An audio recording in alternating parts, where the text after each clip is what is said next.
Therwan Sarnai.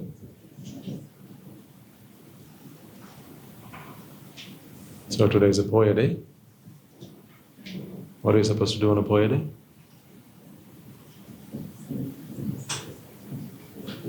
Nikini. Dinner. What are you supposed to do on a Poya day? Sleep. You can, once you've done what you're supposed to do, then you can sleep. Not until then. Until then you have to stay awake and alert, vigilant. But typically Poya days are the days when people take themselves to the temple to try and do something about sansara. You have to sacrifice one day a month to the Buddha. The rest of the month, you can do what you like. You can sacrifice the rest of the month to your husbands, your wives, your children, your colleagues, workplace, and give one day a month to the Buddha. That is what people think. That's when people forget what they were born for. The purpose of a human life, and people forget that, then they lose the plot. But you are not like that. That's why to you, today doesn't seem any special. Does it? It's like any other Sunday, right? You woke up this morning, got yourselves ready, and you're here. Does this Sunday feel any more special than the previous Sunday? No. That's because you don't think and act like the majority of people who feel and believe that a Poya day is the day for Nibbana and the rest of the month is to just do worldly things, make some money, buy some property, build up their business, get to work, and so on and so forth. So that's good. That's not just good, that's great that you have changed the way you think about your life. I used to be someone who used to think that the Poya day was the day that you had to go to the temple because you had to. It's customary. So I remember when I was younger, me and my family, we used to pick some flowers, get some oil lamps or some incense sticks and go to the temple, and we used to do the offerings, worship at the Buddha, at the altar, go to the shrine room, do all that, and then come back home. And we felt really good about ourselves, that we had done what we were supposed to do as Buddhists. Because we always had in the back of our minds that as Buddhists we have to choose the middle path. Shouldn't do too much. One day a month is enough. That's why it's called the Poya day. Right? That's why the Buddha created the Buddhist calendar. When the Buddha did that, he created the Buddhist calendar and he said that all good Buddhists must go to the temple on Poya days. It doesn't matter whatever mischief you get up to the other days of the week or the month, but on a Poya day, you have to be at the temple. So just by getting ourselves to the temple once a month, we felt like we were very virtuous and we were most definitely on track to Nibbana. Oh yeah. Nothing could have been further from the truth. And then we discovered the truth. Now we understand it's not a Poya day because there's no such thing called a Poya day. We only know that Poya day is a Poya day because the calendar says so. Or you look up at the moon and right, you see a full moon. That's the only reason you know it's a Poya day. What other significance is there in a Poya day? Why does a Poya day feel special? It's not special at all, really. And it's a full moon just because of the placement of the earth in relation to the moon. That's all. If it happened any other day of the month, that would have been a Poya day. You just call it a Poya day because you see the full moon. That's it. No other reason. So a Poya day is not special in any way other than the celestial placement of these objects. So I don't want you to be Poya day Buddhists.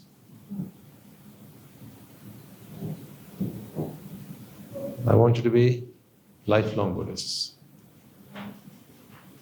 A Buddhist is someone who is a Buddhist in this moment. This is the time to be a Buddhist, in this moment, now. If you are a Buddhist in every moment, then you are a lifelong Buddhist. A Buddhist is someone who can see the end of existence. If you cannot see the end of existence for you, you are yet to become one. You are yet to become a Buddhist.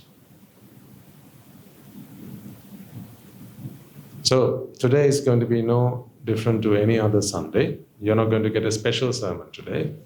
Right? Today's the Poya Day sermon. No such special sermons. So this is going to be like any other Sunday, where I'm going to be talking to you, the Dhamma, mocking you, and hopefully by the end of this talk, we will all have moved one tiny bit forward on our path to salvation. So if you're all ready for that, let's begin. Let us all bring our palms together then, to make our veneration to the Perfect One, the Supremely Enlightened One, the Magnificent One, reminding ourselves that it is in His footsteps we all tread diligently on our path to salvation.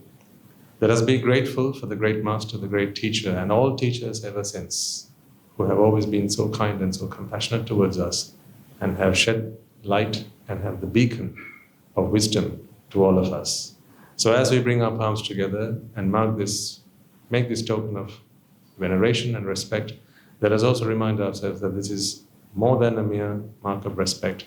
It is a pledge of allegiance to the Buddha, Dhamma, and the Sangha, the only refuge there is to anyone who is so determined to end the entirety of suffering and achieve the ultimate bliss of Nibbāna. So with that in mind, let us chant the Namaskara, observe the precepts, and commence with today's proceedings. Namo tassa bhagavato arahato samma sambuddhassa. Namo tassa bhagavato arahato samma sambuddhassa. Namo tassa bhagavato arahato samma sambuddhassa. Right. Question.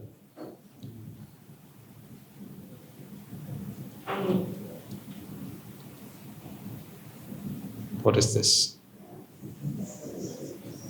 What? A pair of scissors. Why do you call it a pair of scissors? There's only one in my hand. Do you see another one? When you say a pair of socks, there has to be two socks. You say this is a pair of scissors. There isn't a pair of scissors.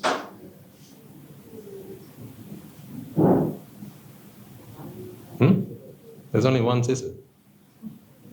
No, but we were taught to call it a pair of scissors, weren't we? Are you comfortable there, madam? There's room up here as well. Is there someone on the seat? Is there? You can come up here. You happy there? Okay. So it's a pair of scissors.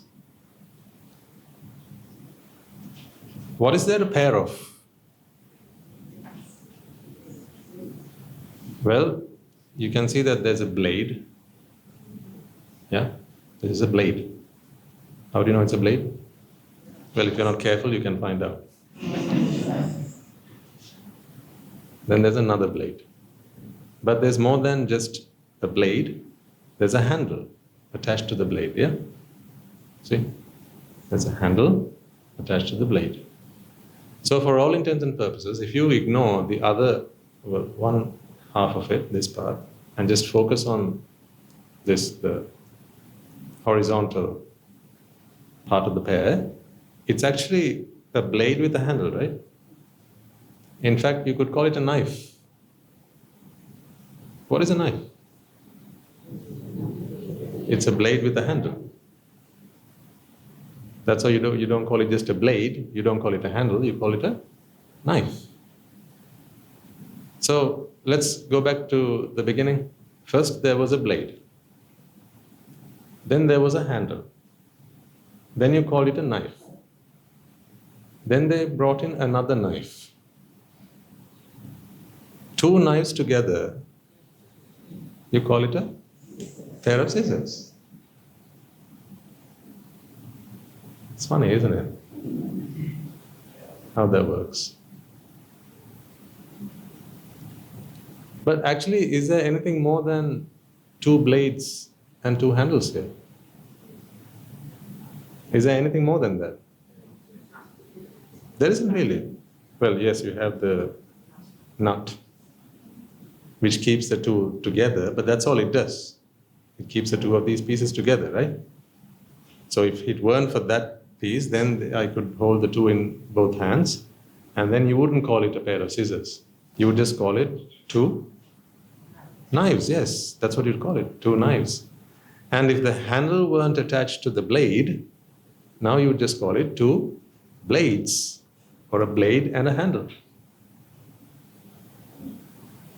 But when you look at this, you perceive something more than just two blades and two handles and a nut.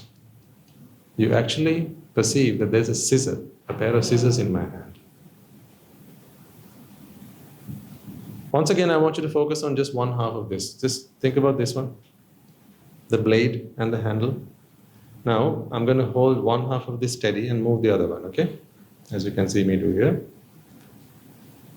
This blade does nothing more than move in a particular direction. And because it's levered here, when I press down on this, this one moves in the opposite direction. But it doesn't do anything more than move in a particular direction. Actually, this cannot cut. What cannot cut? This blade cannot cut. See, if I just kept moving this blade, that's what I'm doing right now. I'm moving that blade. It's not doing anything. No cutting's happening. What about this blade? This is supposed to move in the opposite direction, right? Towards my right. So if I move that blade to the right, does it cut? No, see? Whereas this is supposed to move in towards the left. My left, your right. So moving it to the left does not cut. Moving this to the right does not cut. So where does the cut happen? When they both happen at the same time and they slide against each other, that's when it becomes a cutting tool. See, this is only a pair of scissors, ladies and gentlemen, because of the effect of presence. I'll put the word on the board because I want to make sure that when I say presence, you know what I'm talking about.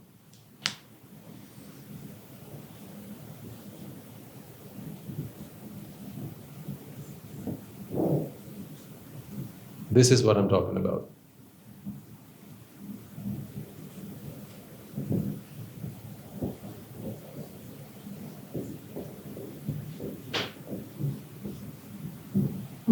Just be very clear about that.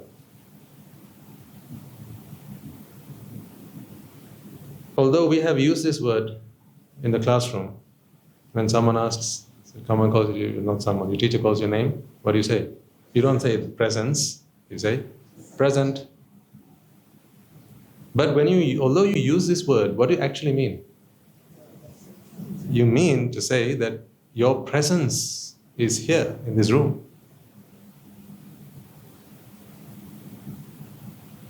Pachuppanna, you heard that word before.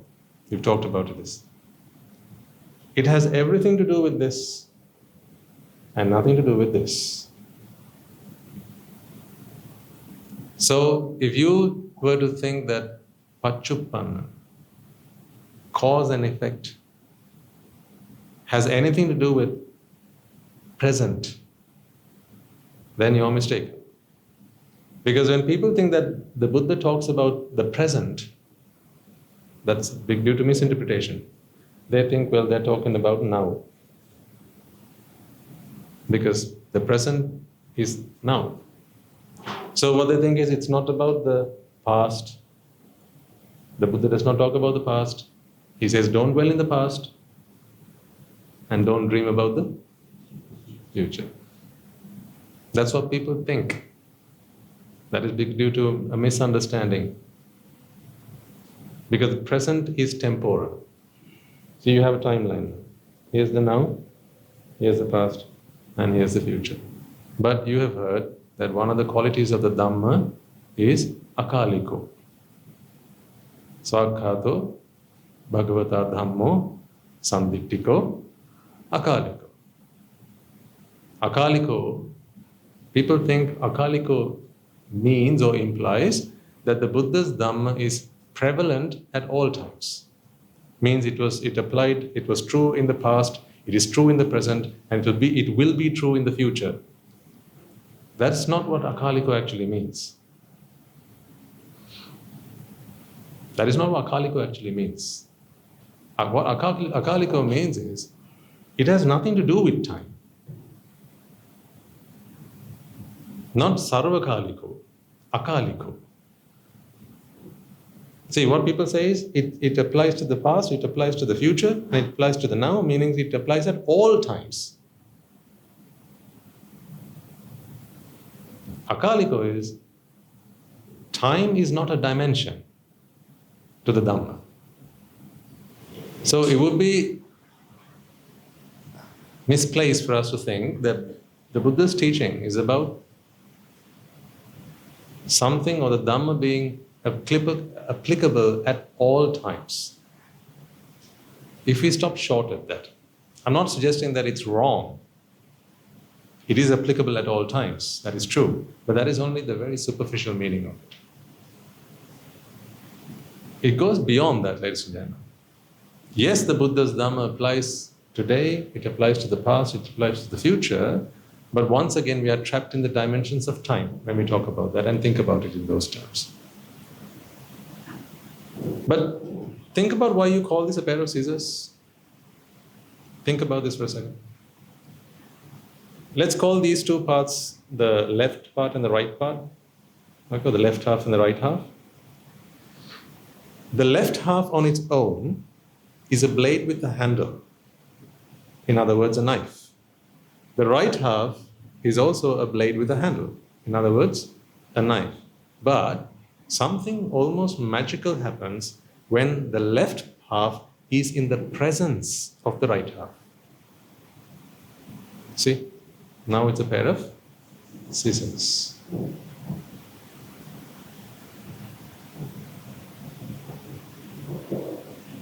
We'll talk of many more examples because I want you to get this into your heads. This is what hetum paticca sambhutang means. Cause and effect. In very simple terms. This is a cause. And so is this. Each of these causes has a field of effect. It has a field. So this is not a physical field, you can't see it, but it's there. It's the field within which it has an effect. Now, the same two parts, if I held them apart, you wouldn't call that a pair of scissors because the effect of this cause does not extend that far. In other words, this cause, once it falls, so the effect of this cause, by this cause I mean the right one, okay? The effect of the right half has a field. The effect of the left half has a field. Where these two fields overlap or intersect, meaning the effect of these two parts, these two causes, where those effects intersect, now you have a third effect. Actually, it's just the combined effect. That's what we call the combined effect. A cause has an effect. See, what is the effect of this half? It can move, but it can't cut. It can only move. The effect of this half is that it can move. See, two moving parts that have no ability to cut. But when these two moving parts are put together, they don't do anything more than move still. Do you see that? These two parts don't do anything more than moving. They still move in or out of the presence of the other.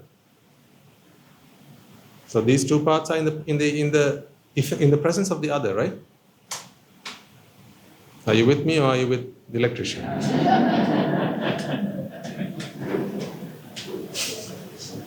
I know you're trying hard to look at me, but your mind is somewhere else. That's because now I'm trying to do this sermon in the presence of. See, that's what it is. Setum paricca sambhuta. Because this gentleman's effect is far stronger than mine.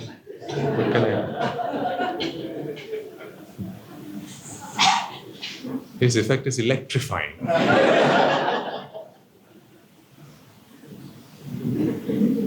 Done? That'll do. Thank you. Thank you for making an effort. Right. Now my field, this is my field. No one is interrupting. Okay? Back here. This is quite a profound concept. It's not difficult to get your head around though, but it's a profound concept nonetheless.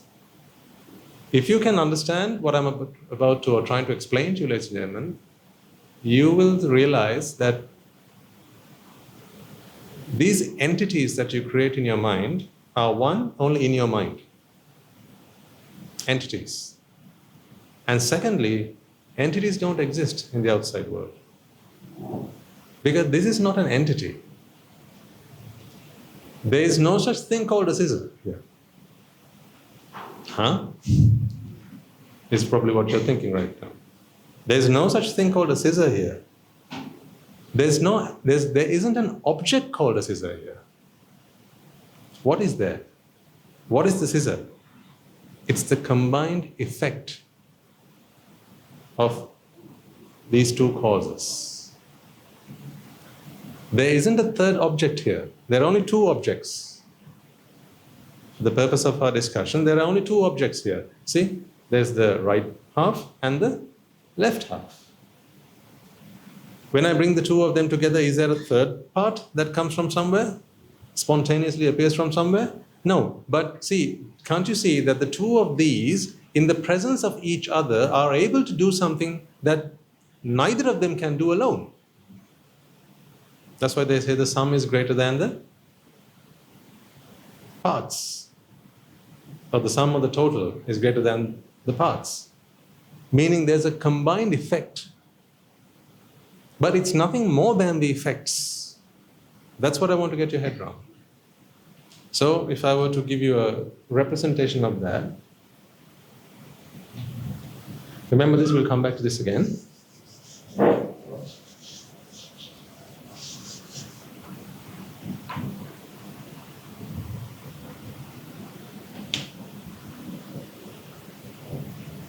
This is the right half of the scissor.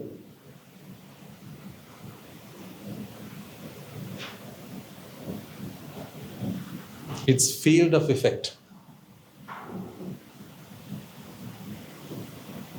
This is a field. This is a visual representation. There's nothing radiating like this, right? You get that. This is just a visual representation of the effect of something. So this is the cause and this is its effect. Do you get that? This is the cause and this is its effect. It doesn't have to do anything other than be present. Its presence itself gives off this effect. Okay? So, I'm going at this rate because I want you to take this in slowly and understand what I'm trying to explain to you. So I'll always give you a few moments to let the penny drop. This is a cause, and it does nothing more than be present. So present, not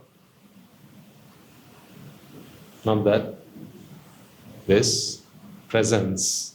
So whenever I talk about presence or present, I'm talking about the opposite of absence.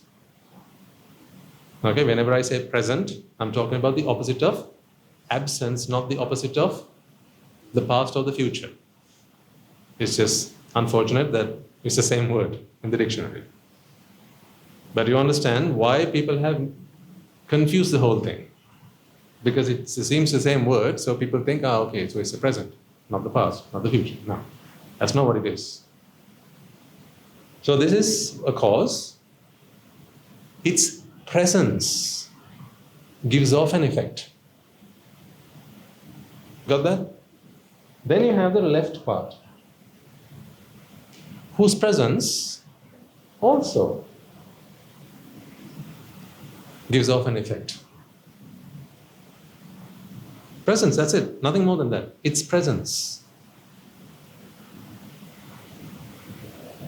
At this point, now we are going to trace along this path, okay? At this point, you would only call it a blade or a knife, a blade with a handle. How about here? Still a blade with a handle. Here, a blade with a handle. But what about where these two causes, so these effects overlap? What do you have now? A pair of scissors.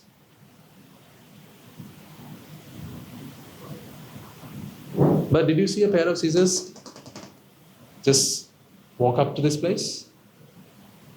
No, right? All that happened was this came into the presence of that, and that came into the presence of this. So they came into their mutual presence. That's all that happened.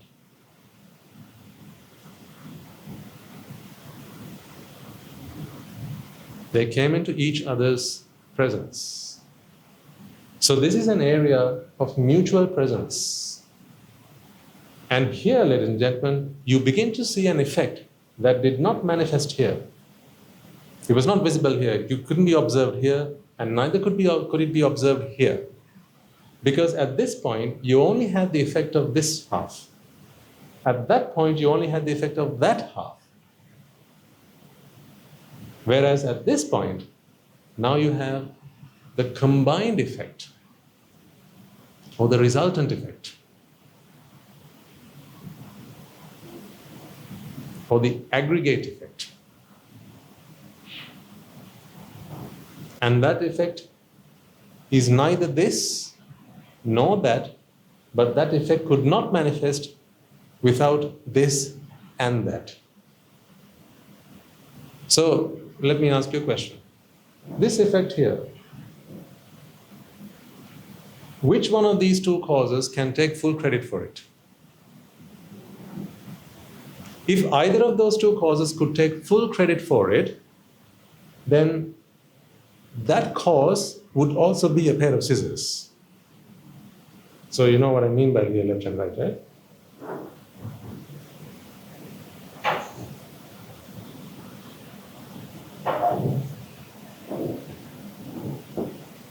This is what I'm drawing.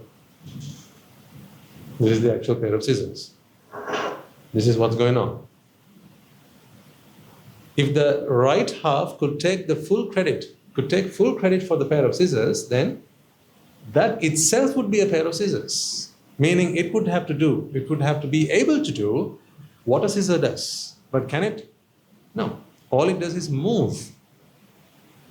See, do you see this half doing anything more than move? When I press down on this handle, all this half does is move. It does not cut. Just isolate this in your mind for a second. This half. Isolate it from the other half. And ask yourself, what is the only thing it does when I put force on it? Move, that's it. It doesn't cut. What about the other half? All it does is move. Doesn't do anything else. But so both of these parts do nothing more than move. That's it. But then, when they start moving in each other's, what's the word? Presence. Indeed. Well done. In the present? No. In each other's presence. When they start to do that in each other's presence, now you get to see an effect that did not present itself, when they were alone or when they were just there individually.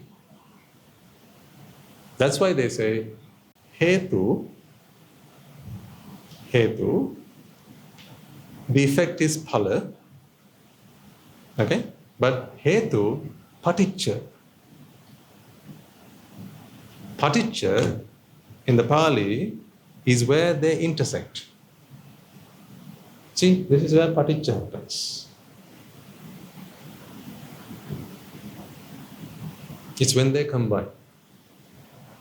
It's the unison. It's the coming together. It's the aggregation. And then the fantastic word that comes just after that is hetum paticca sambhuta. What do you know as a bhuta? What is a bhuta?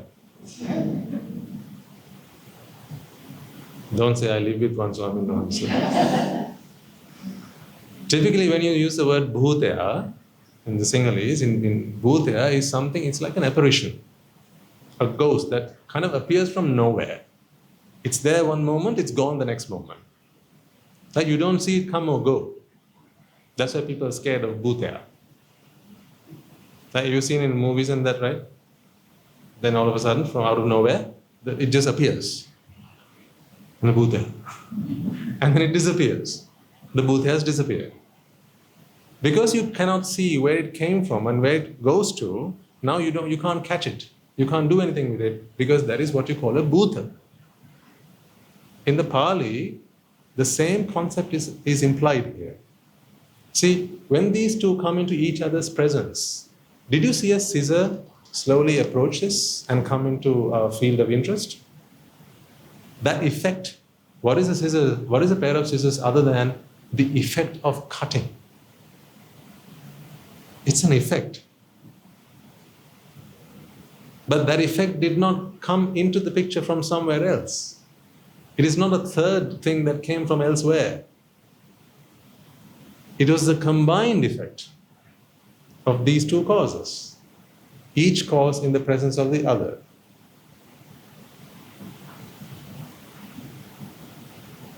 Does that make sense to you?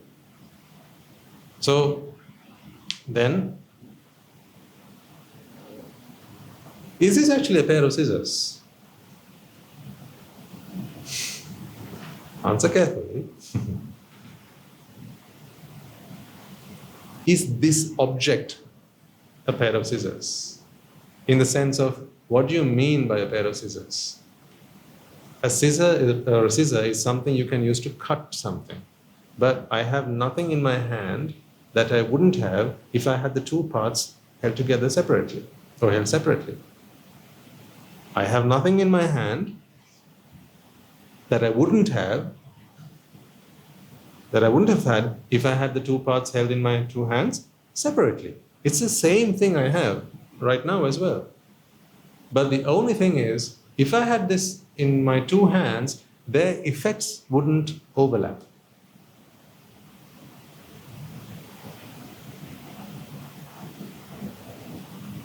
Because the effect field would not extend far enough for the other to overlap it.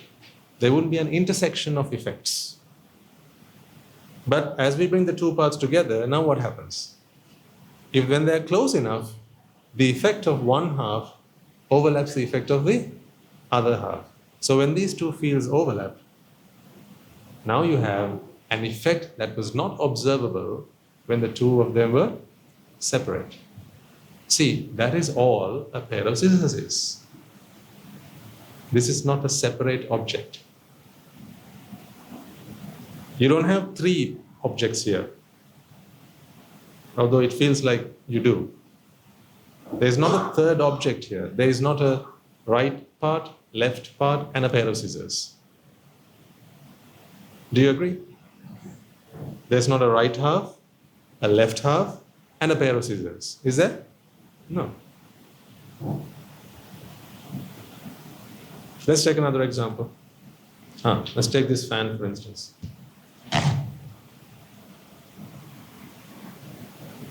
So there's a handle, there's a, what should we call this? This, the whole thing is a fan. So what do you call this? You can't call it a blade, as you would with a standard fan.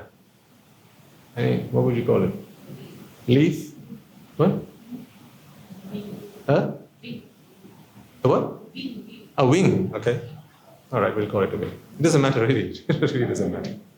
So we have a handle, we have the wing, and there's a nail that keeps the two parts together. This part, the handle, exerts an effect. But if I just had that in my hand and not the other part, not the wing, what would that look like? Very funny, wouldn't it? That would not be a Vatapada. If I only had that part, that would still not be a Vatapada. But when I brought these two parts together, I didn't bring a third object, the Vatapada. I didn't bring a third object. All you see here, ladies and gentlemen, is this in the presence of this, and this in the presence of this. They are in each other's presence. So the effect of the handle and the effect of the wing, when these two effects overlap, where these two effects aggregate, now you have an effect. All it is an effect, not another cause. It's not another object. It's just an effect. It's the combined effect of the two in each other's presence. Let's take as many examples as is required. I want you to walk away today with this concept firmly understood, and I want you to get this. Because if you do, then you will realize that these entities are merely creations of the mind. Because when you look at this, you see that this is one whole object. It feels like that. So much so, if I took the handle away, or if I took the handle off, you'd say, Swami Maharaj took the handle off the Vatapada. That's how you say that. See, if I took one half of this scissors, if I took this half off, what would you say I just did? I took apart what? The scissors. So I then have the left part of the scissor and the right half of the scissor. See, you still have a scissor in your mind. You think there was a scissor which I have now disassembled. Don't you? It feels like that, doesn't it? Like there's a third object here, the scissors, but there isn't. There is no third object here. But your mind likes to perceive a third object. It likes to perceive a third object because your mind always likes to entitify.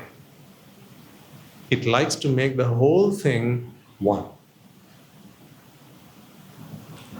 That is this entitification, or the tendency to entitify in the mind. It is what makes you feel that you are an entity. It's the same tendency. That's why you feel that you are an individual. You perceive that you are more than the parts together. See, put your right hand up for a second.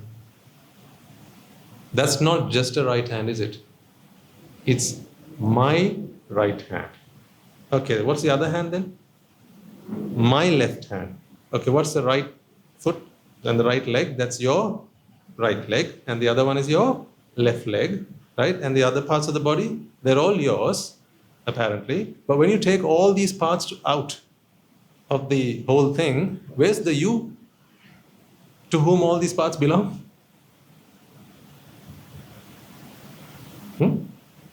Once we start taking all these parts out, like we take the head off, take the arms off, take the legs off, take the stomach, the guts, and everything off, right? And we lay them on the table, right? Where's the you to whom all these belong? Where's that guy gone? Where did he go? Or where did she go? See, that is a Buddha. That's your ghost.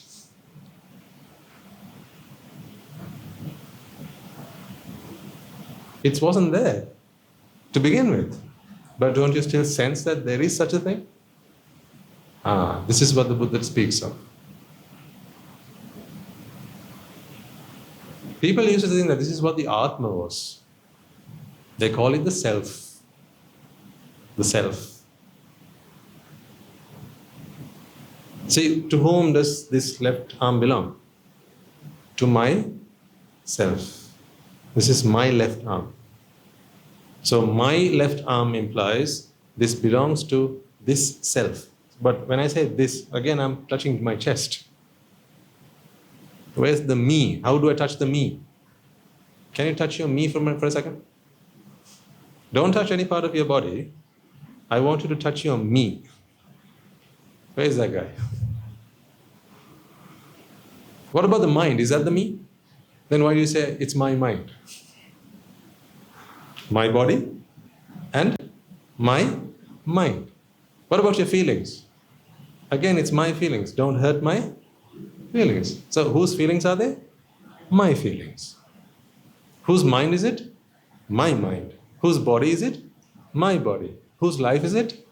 My life. So who's this? Where is this person that you keep referring to as my? Where is it? Show me. Is she in this room? Did you leave him at home? Is he here with you right now? Then show it. See, people have grappled with this problem for centuries. Ever since the birth of existence, which is very rightly so, because that is what you mean by existence.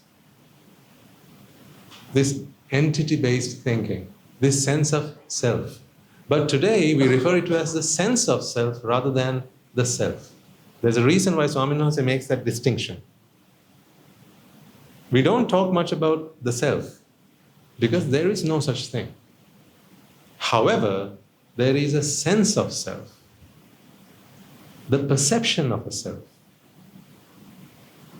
Just like you see, just like there's a perception of a pair of scissors. I'm not going to suggest that there is no scissor here, because these two objects with an apostrophe at the end of the S, okay, meaning the plural possessive, these two objects, effects, together is what we call a scissors. But that's just a name. So what is the scissors then? What is that name given to? Is it a third object? Or is it merely the intersection of two separate effects? That's what it is, isn't it? A pair of scissors is merely a name that we give to the intersection of two effects. Actually, there's more than two effects here. See, if we took off these handles, then it would just be the blades, and then you would not have a pair of scissors either. But the handles themselves cannot take full credit for it either. If you just had the handles and no blade, that would not be a scissor either. But then you can keep digging, keep going deeper and deeper and deeper, and then you see that this is just plastic. And the plastic is made up of various other atoms and molecules and stuff, right? So each molecule in the presence of another molecule, each atom in the presence of another atom. So how far can you keep going now? What is an atom? An atom is a proton in the presence of an electron. Oh, is there a third thing called an atom? What did we learn an atom looks like? Basic science, remember? You had the proton in the nucleus, with or without neutrons, right? And then you had electrons. And they used to say that it revolves around the proton. Very simple, right? Science has moved on a lot from those days, but to keep it very simple, this is what people believe an atom is. So, this is the field of a proton. The field of effect. You can call it the force field if you like. That's a word we are used to when we used to watch superhero films. Force fields. So the proton has a force. Now I'm going to borrow a Sinhala word here, because just to help people who are familiar with Sinhalese to make a little bit more sense of this. There's a Sinhalese word called balapama.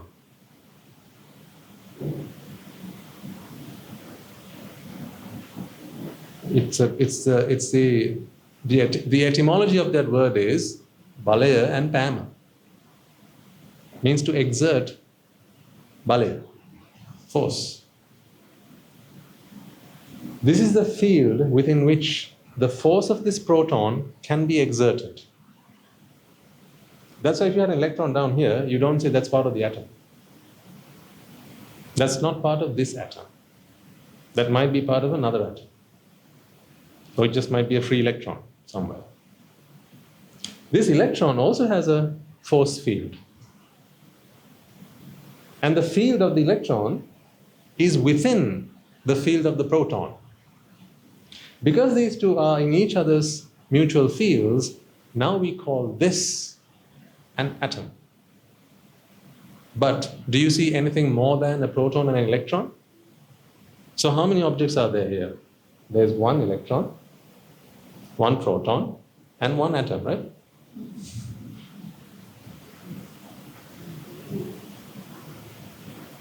Isn't there? So if I took this electron off, whose electron have I just removed?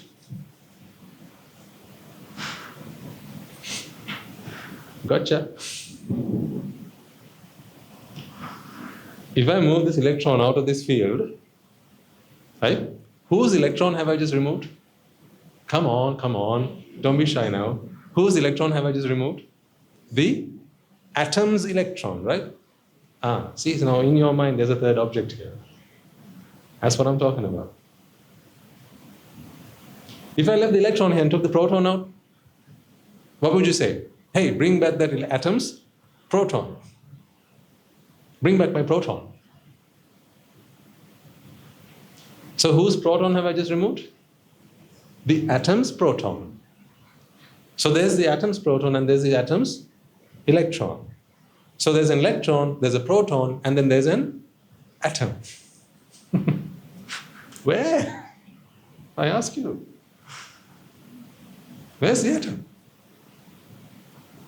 But you can't help thinking that. You can't stop yourself from feeling that way. That's because in your mind, entitification happens right now as we speak. See, this is good evidence that jati happens in your minds. Jati. Separation. See, don't you see how this electron has been separated out from all other electrons? And now this electron belongs to this atom. That's the separation. That's what we mean by separation. This electron has been separated from all other electrons, and now it belongs to what? Don't say this proton. That's not what it belongs to. What does it belong to? This atom. Where? Exactly. And this proton belongs to not this electron. This proton belongs to this atom. So the electron and the proton, they both belong to this atom. But where's that atom?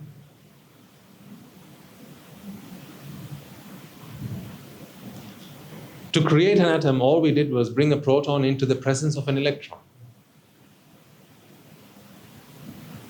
That's all we did, because an electron is said to have a negative charge, a proton is said to have a positive charge, and these two force fields or charge fields in the presence of each other attract. But that's all it is. Now, having said all that, there's one other thing that we have to get our minds across, and this is not to deny that. An electron on its own has an effect, which would actually be the complete opposite effect to a proton. Even by its charge, it's completely different. This has a negative effect, and this has a positive effect. Electrons repel electrons. Protons repel protons. Protons attract electrons. Electrons attract protons. So do you see that characteristically these two are worlds apart? They're polar opposites of each other, aren't they? I mean, metaphorically and literally. They're polar opposites of each other.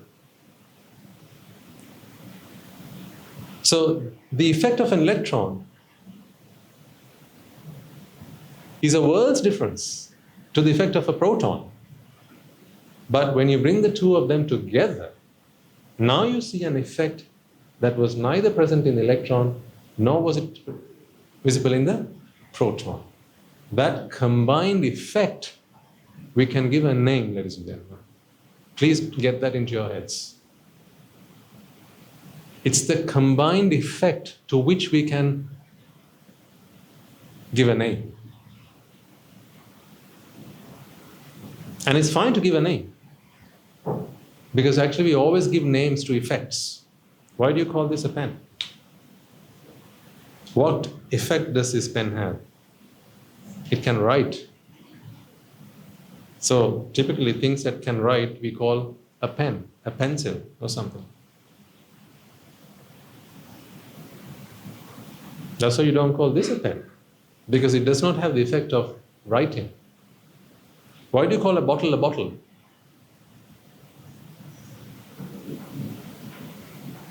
Because it has the effect of containing liquids. It can contain a liquid, typically a liquid. That's why you call it a bottle. So actually when you name something, you look at the effect. Because effects are what you observe. Effects are what you can observe, nothing more.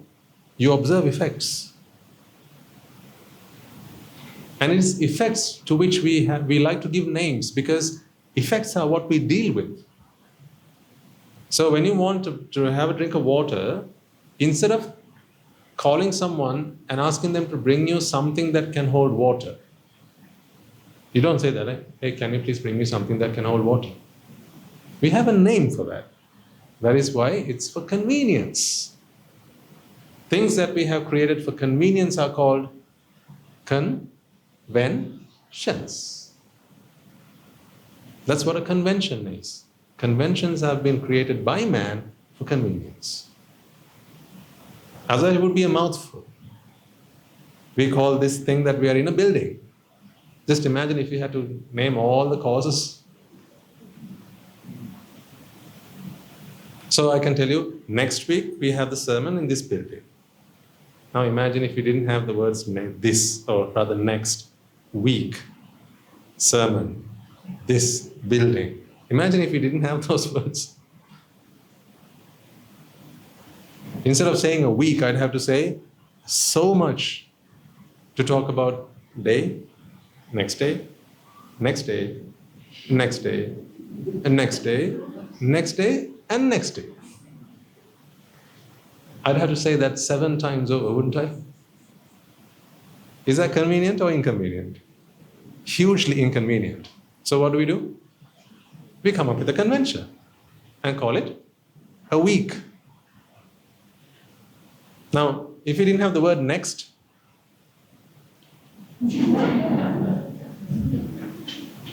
and previous would be? Convenient or inconvenient? Massively inconvenient. So instead of that, we just say next. See, convention is for convenience. And then instead of saying sermon,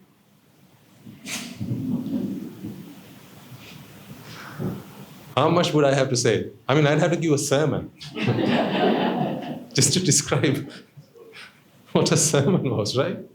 So instead of doing that, we just have a word that we have come up by convention. We have a word called a sermon. And the same goes for building. Same goes for everything that we use in day-to-day life. But here's what I want you to understand, ladies and gentlemen. All these words that we use are merely conventional references for convenience to not a third object. It's not a separate object. It's only the combined effect of causes. Now take as much time as you need to get that idea into your heads, please. Take as much time as you need. Get that idea into your head. Let's take a few more examples while you mull over that.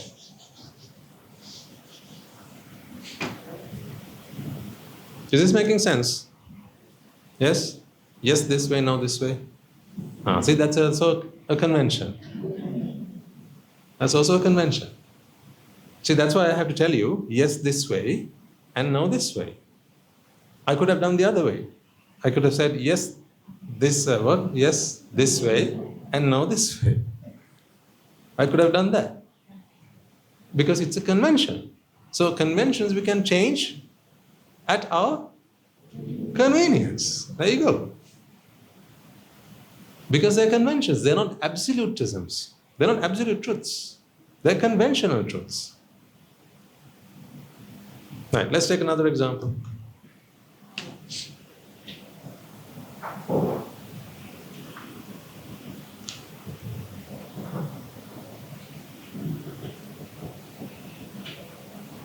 Okay, what is this number? 1. What is this number?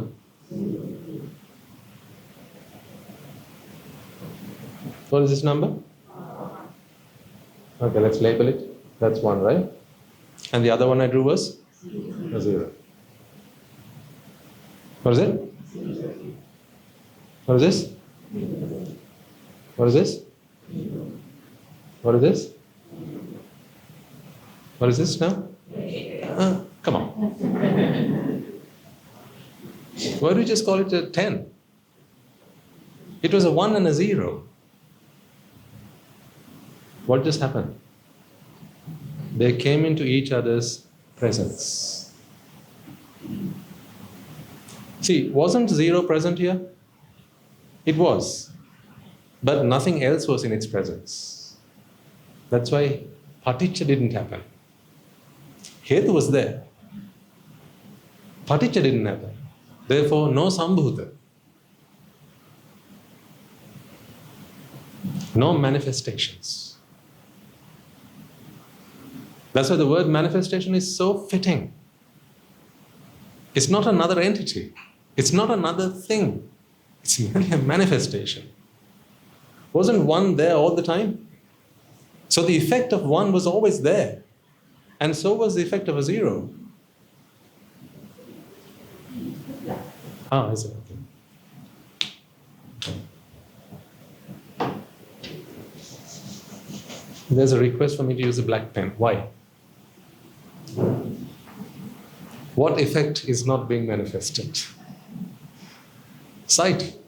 Yeah. So that's why. Better? Can you all see? All right. So 1, this was always a 1, and this was always a 0. This is what we had on the board earlier. At this point it was a 0, at this point it was a 0, at this point it was a 0, at this point it was a 0, at this point we have a convention now. Was this not a convention? Well, isn't 0 a convention? I mean, is this actually a 0? This is a circle. This is a circle. But by convention, we use this piece of art. This is art. Is it not? This is just a circle. By convention, we use this art to convey the idea of nothingness or nothing. This is nothing. This is 1 of something. But actually, this is not 1. It's just a piece of art. It's just a few lines. But isn't that a convention? The thing is it anything more than a convention? And that's the thing you need to get into your head. It's nothing more than a convention. It's merely a convention. There is nothing one about this one.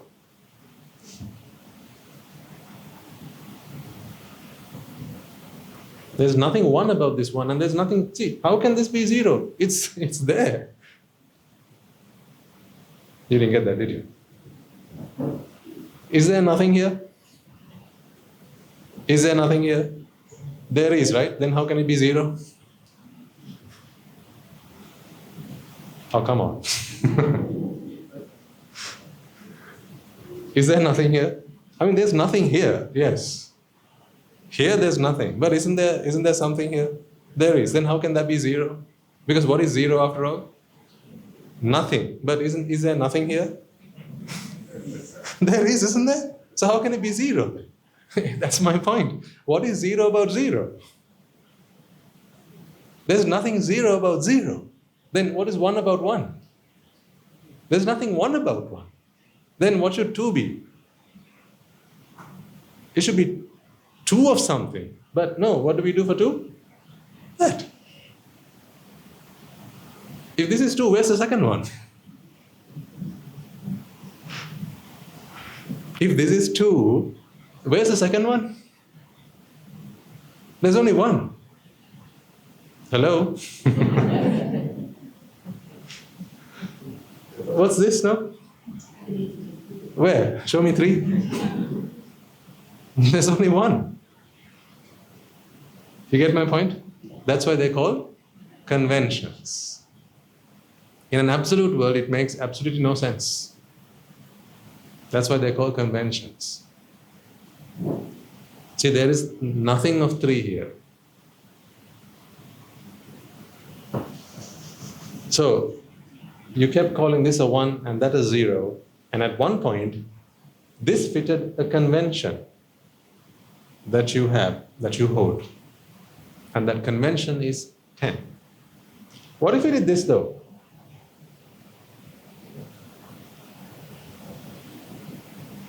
Let me actually, before I did that, if I do that, what value is a zero? I mean, if someone, you went to the shop and asked some Mudalali, how much is that? Mudalali says 0 rupees. How much money are you going to give him? Nothing, right? Because it's how you represent no value. Yeah? Okay.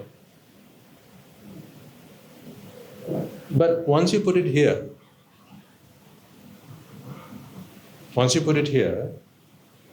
can you now say, well, it has no value? Zero, of course, has no value. So the only value is 1. So you just pay 1 rupee and walk away? So it doesn't matter how many of these you put at the end of it, right? Because they have no value. Because this is the only thing that has any value, right? Whereas these things have no value, right? You see? Let me put sense to madness. Ladies and gentlemen, this only has no value because it's in the presence of nothing.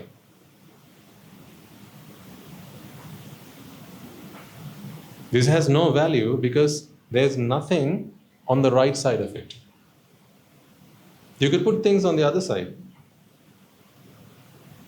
and that still would have no value. That is by convention. But put something on the other side. See, what is the value of this 0?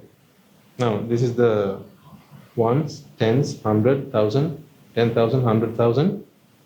That's it. What's the value of the 0? Nothing, right? Now? Is that 10? No, 1, 10, 100, 1,000, 10,000, 100,000, a million, 10 million. See, 0 just went up in value from 0 to a million.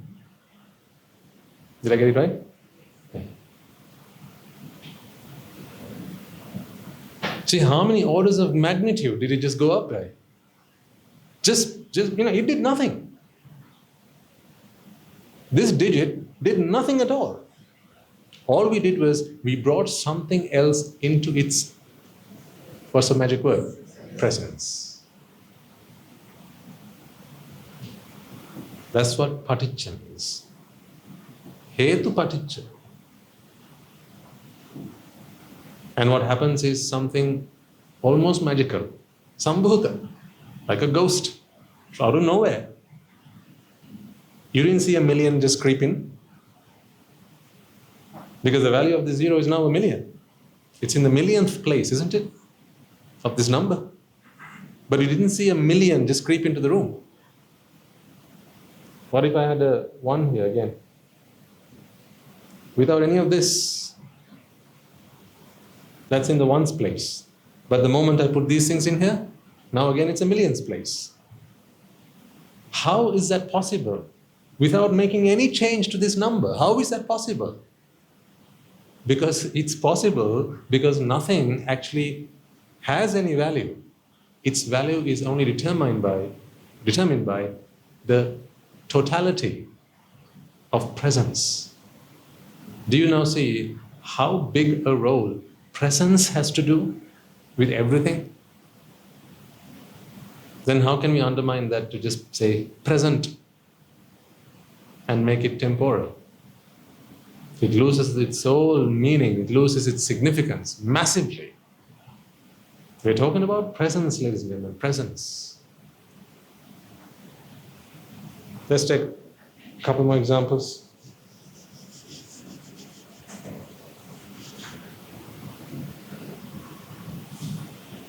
Okay. Now this is English. This is? Sorry, yeah. Right in the middle. What's that? D.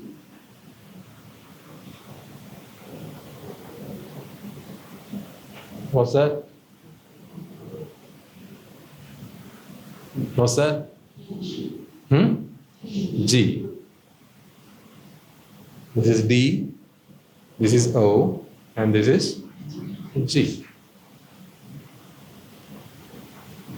This is D on its own.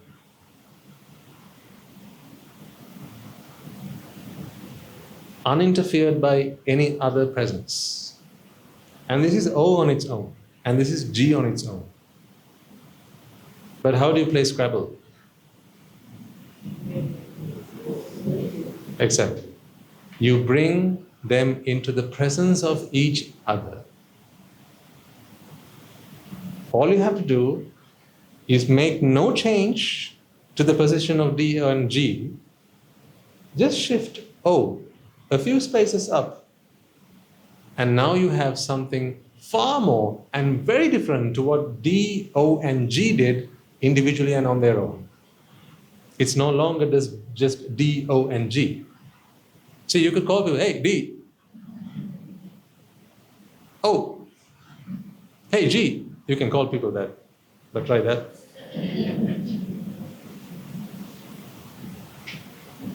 That could be the last time you say anything. Now, let's do something even more interesting. Actually, move the G out of the way. What do you have now?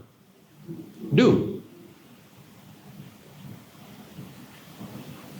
What did D and O do? Sorry, I didn't plan that. What did D and O do to change its meaning from what it was to what it is now? What did it do? Nothing. In fact, they could be completely blindfolded and not know what's going on. Imagine being blindfolded, D.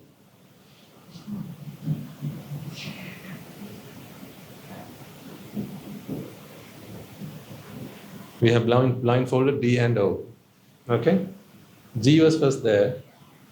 We blindfolded them. And what do we do with G? We moved it out of the way.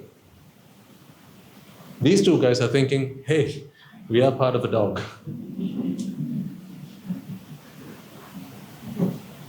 But what's happened now?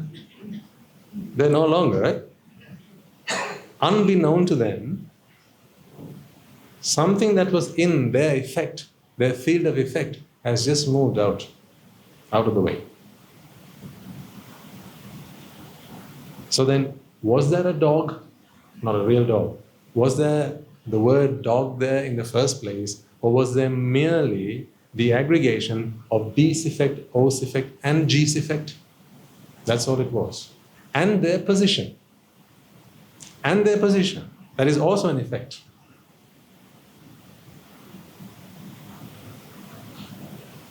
You could do this.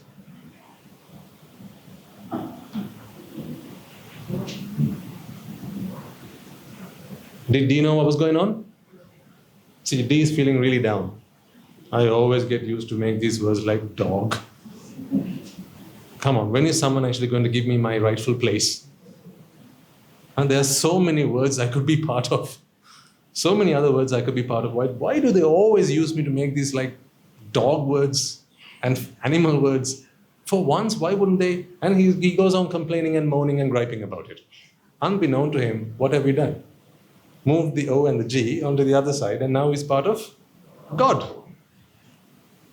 And did D know that it was happening? No, that's the thing. You don't need to know. Knowledge is not part of this. It's just cause and effect. These are causes. And each have their own effects. Each have their respective effects. But what happens, ladies and gentlemen, is something almost magical when these effects overlap. When these effects come into each other's presence. When they intersect. Now you get to see something more than the individual effects. That's why it's called Hetun Paticca Sambhudha. So you see the Hetu. But right now, if you had it like this, no Sambhudha. Or rather, no Paticca. No coming together. Because they are not in each other's effect fields. But all you have to do is just move them a little bit, and then you have like a crossword.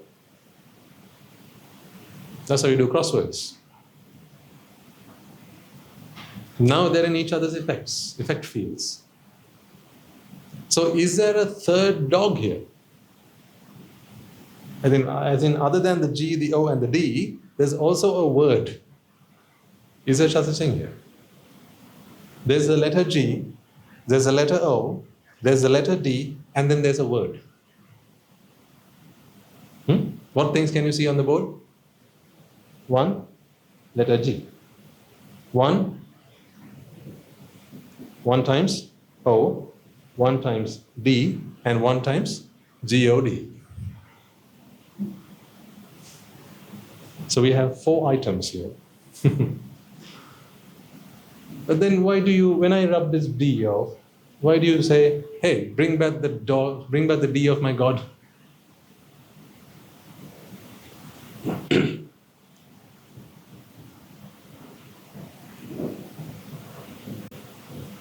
Why do you say that? So when they give you dictation and say, write the word God, and you just write G-O, and you don't write the D, what's the teacher going to say? That's wrong. And then you ask the teacher, why is it wrong? Why we mark it wrong? And the teacher says, where's the D of the God? So there's a 4th word here. Of that word, the D's gone missing.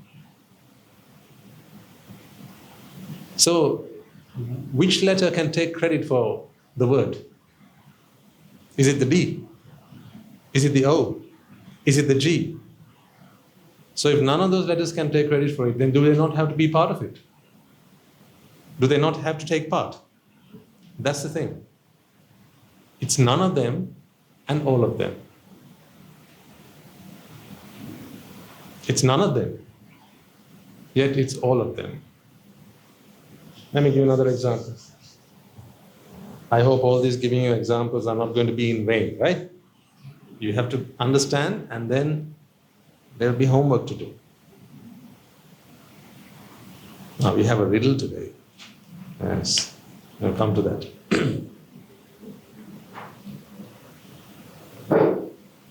We ask a few individuals, we ask a few people to come forward. We blindfold them, okay? And then we hold them by their hand and we stand them.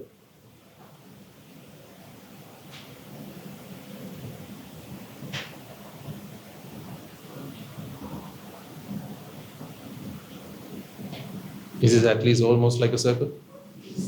Thank you. I'm practicing. So, how many? 7, right? 7 individuals, each one blindfolded. What do you see? What do you see? A circle. Which one of these 7 people can take credit for the circle? If you're going to name this fellow, then he should walk away and on his own he should be a circle. If you say he's the one who can take credit for it, then on his own he should be a circle. Okay, he's the one who's with the circle. So where's the circle then? He's just walked out. Where's the circle gone? No. Is it this one? Is it this one? Which one is it then? It's none of them.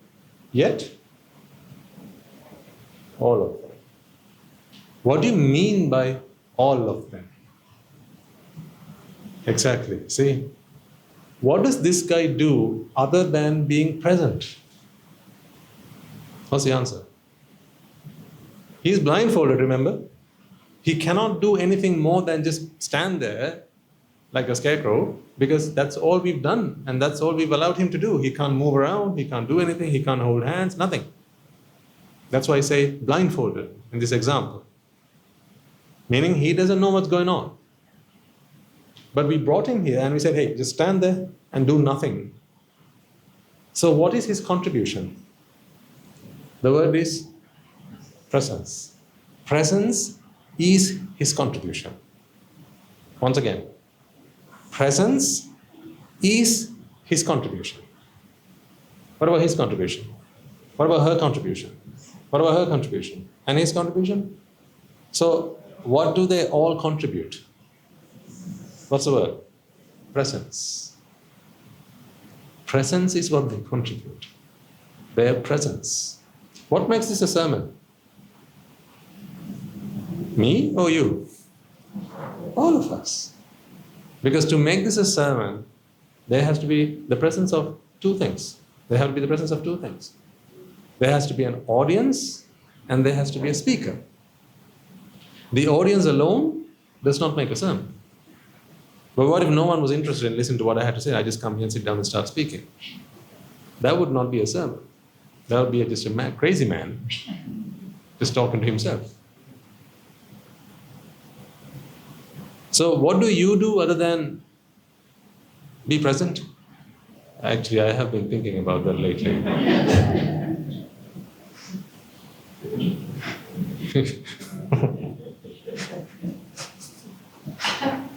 That's what I have been wondering lately. What do you actually do other than be present? Huh? What does Swami do? His presence. But not just him as a person. I have to speak.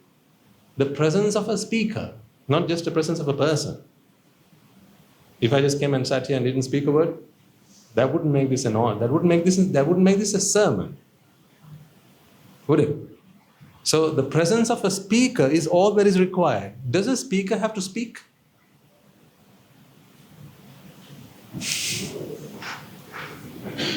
So, hold on. So you have a speaker is someone who speaks. So he's speaking. So does the speaker have to speak? No, ladies and gentlemen, because that is what a speaker is. A speaker just has to be present. It's the presence of a speaker and the presence of listeners that makes this a sermon. You don't have to be a listener and then also listen. If that makes any sense. I hope it does. You don't have to be a listener and then also listen on top of that. Because that is what you do. That is your presence. The presence of a listener is someone who listens. So you don't have to listen again. Because if you didn't listen, what would you be? A listener? No, you would just be a person. Right? Here, you don't have to be a listener or a speaker. You just have to be a person, standing or seated, whatever. So this is not an odd, this is not a sermon. This is a circle. Now, when we do the Nyaya discussions in the morning at the monastery, there's a fine example that we use. Excuse me. So usually the way it works is we have about 5 of us who sit facing the speaker, the Swaminathan who does the preaching, and we are usually sat in that sort of arrangement. So what we do is to give this idea, this concept of how it's the presence and each one's contribution that makes the whole thing what it is. We sometimes just move our chairs like this.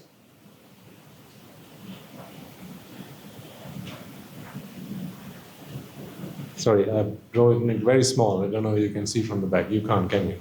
No, of course not.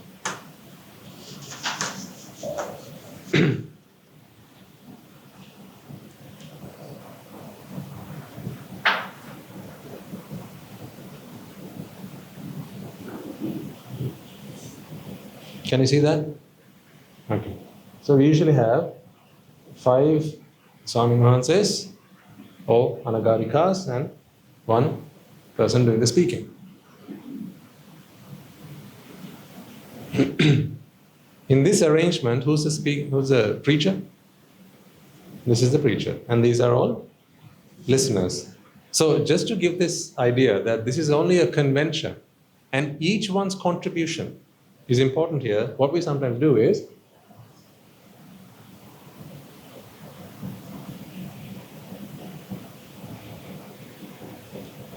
now who's just become the preacher? Now this one's just become the preacher. What did he do to become the preacher? Nothing. Presence was all he did. Presence.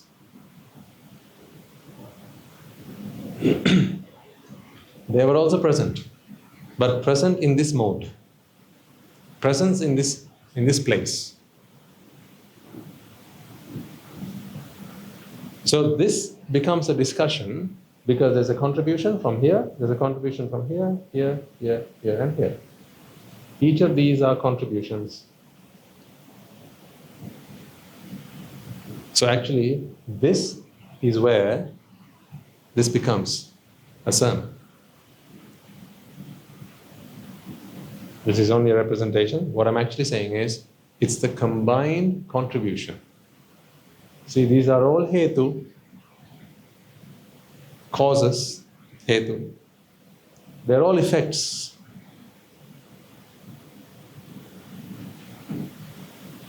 Each one contributing an effect.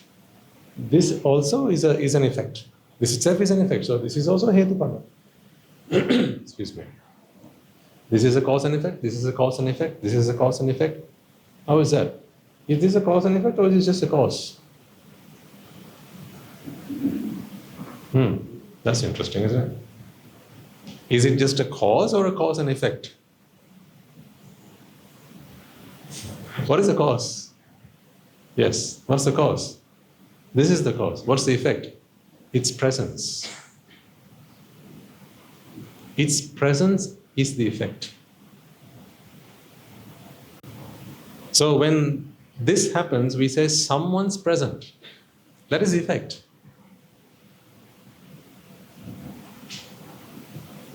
So each of these are causes, but they're also in their own selves an effect because their presence is an effect. But when all 6 of them are present, now you have not just their individual effects, you have the combined effect or the aggregated effect. But that's all it is. This is not a group. In other words, there is not a seventh one. So if I asked you, what can you see? You can't tell me, then Swaminathan said, there are 1, 2, 3, 4, 5 listeners, one preacher, and one group. Could you say that? There are 5 listeners, one preacher, and one group. Can you say that? No. But that's how the mind perceives this.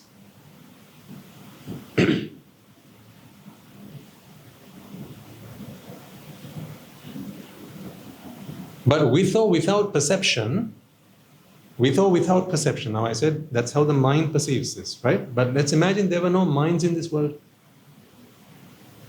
That does not deny the combined effect of each of these items' presence. So you don't have to have a mind or perception per se for this combined effect to manifest. That doesn't make a lot of sense, does it? I'll try again. When you look at this, you say this is a group. What if you didn't look at this? You looked away. Is this not a group anymore? It's still a group. You don't have to look at it. So then why is Swaminathan talking about you looking at it and then it becoming a group? That's because, ladies and gentlemen, when you look at it, you observe it in a chitta. Okay? Now here's the next step of this discussion. So please pay attention. This is very important.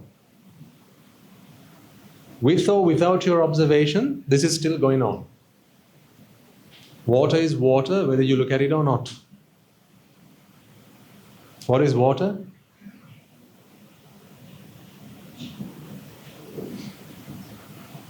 Water is not a third object. It's the presence of oxygen in the presence of 2 hydrogens. You could also reword it the other way. It's the presence of 2 hydrogens in the presence of oxygen. Actually, that is all water is. In other words, instead of saying, can you get me a glass of water, what could you say? Can you get me 2 hydrogens in the presence of oxygen, please? Would that not be water? I mean, do you need the word water for water to exist? If the word water didn't exist, wouldn't water exist? So why does the word exist? For convenience. Well done. It's only for convenience.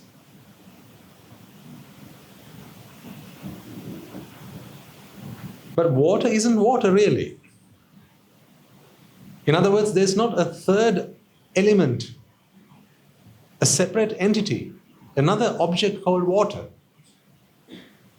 If I asked you to list out the things that are present in this space, what would you list them out as? 2 times hydrogen, 1 times oxygen, and 1 times water. Would you? But does it not feel like that? It does.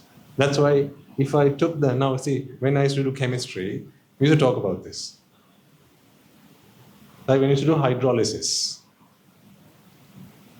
Right? If you took the oxygen out, you'd say you've just taken the oxygen out of water. So whose oxygen was it? The water's oxygen. See, now you have a sense of belonging. Don't you have a sense of belonging? Who are you? Why do you wear a ring on your finger? If you're going to tell me you don't belong to anyone, okay, why do you wear a ring on your finger? It's to tell the whole world that you're taken, right? Sometimes it comes as a wedding ring, other it comes as an engagement ring before the wedding. What does it say? You're taken. Now in the Indian culture, they put this, what do you call it? Sindhu, yes, Sindhu. to suggest that they are taken, meaning now they belong. So now you say, someone's wife, water's oxygen. Meaning, what you're saying is, there's two hydrogens, one oxygen and one water. See where you went wrong? Yeah, you're looking at it right now, right? Where you went wrong? I can see the ladies in the... I can see some. So where I went wrong.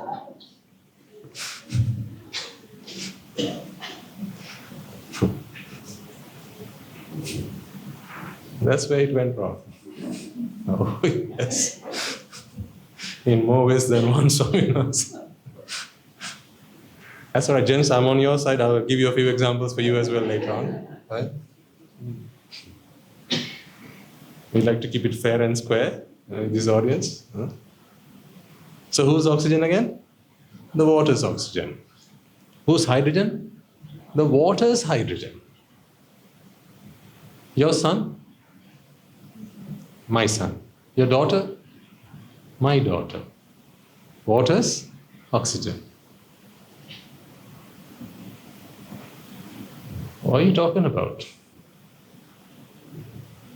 This is called madness. I'm sorry, but that is what the Buddha called it. Madness. Sabbe putujjana ummattaka is what the Buddha said. All prutagjanas.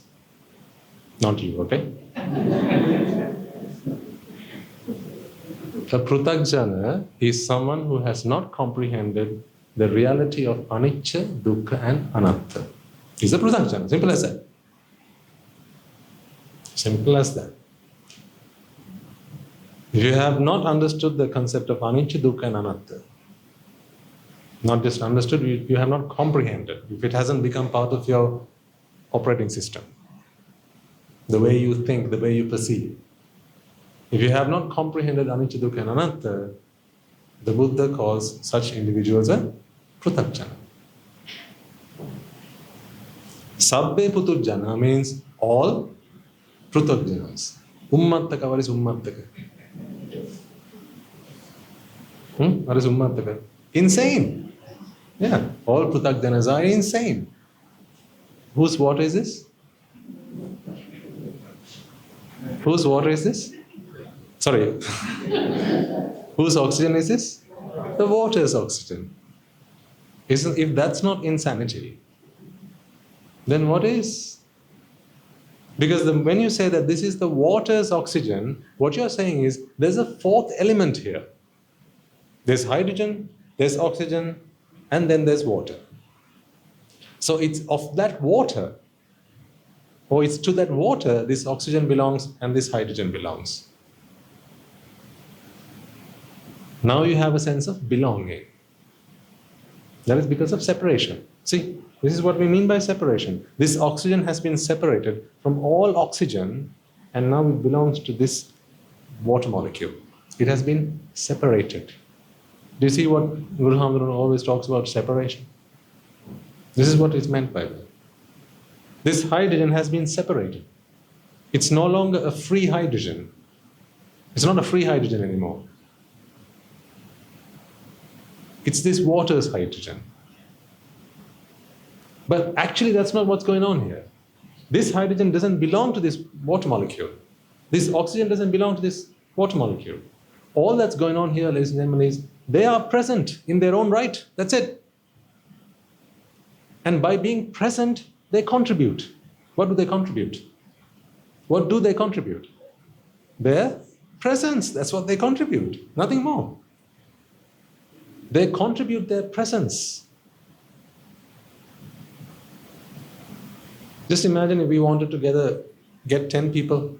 I say, I want 10 people on the stage, please. What would you do other than being present here?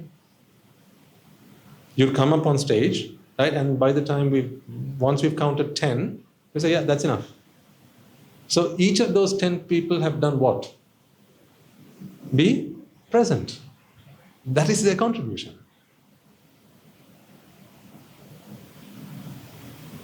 That's what causes do. They are present. See how starkly different it is from temporal presence or present. The moment you talk about temporal present, now you're again back in the realms of time. Then people think that what the Buddha talked about is this is only water for now. In the future, it can change. Meaning it's impermanent. That's where impermanence comes from. Anitya. Nothing is certain. Everything dies. Everything collapses. Everything decays. Meaning there's a thing here. What is the thing? Water. The water dies. It decays. The water decomposes. See, what's really happening is, unbeknown to them, they've already subscribed to this Atma concept, which is exactly what the Buddha said does not exist. See, whenever you talk about anitya, whenever you think of the world as in terms of permanence and impermanence, you subscribe to the concept of there being a soul, there being self, there being an entity. And then you say this entity is not permanent. The entity is impermanent. Whereas I am suggesting we turn the whole thing on its head. There is no entity to be impermanent. Do you get that? There is no entity to be impermanent or to be permanent. So permanence and impermanence are both temporal. Aren't they? When you say something's impermanent, what does that mean? Over time, it will change. So again, we're talking about time. But the Dhamma is akaliko. So nothing is permanent, everything is impermanent. I doubt that's what the Buddha taught. Because that's not how I understand what his teaching is. What he speaks of is, there is no third element here. There's no water here. All there is hydrogen in the presence of oxygen and oxygen in the presence of hydrogen, and that's it. But when these two effects intersect, there's a sambhuta. There's an effect that was not produced by either of these two individually. If I had a magnet in my hand, could I not just leave it like that and nothing would happen, right? If I had another magnet in my hand, I could do the same. But what happens when I bring the two of them together? As if like from nowhere, the two of them are drawn to each other. So why did that not happen before? Why did that magnet not fly? Because it was not in the presence of another magnet's magnetic field. It was not in that magnet's what? Presence.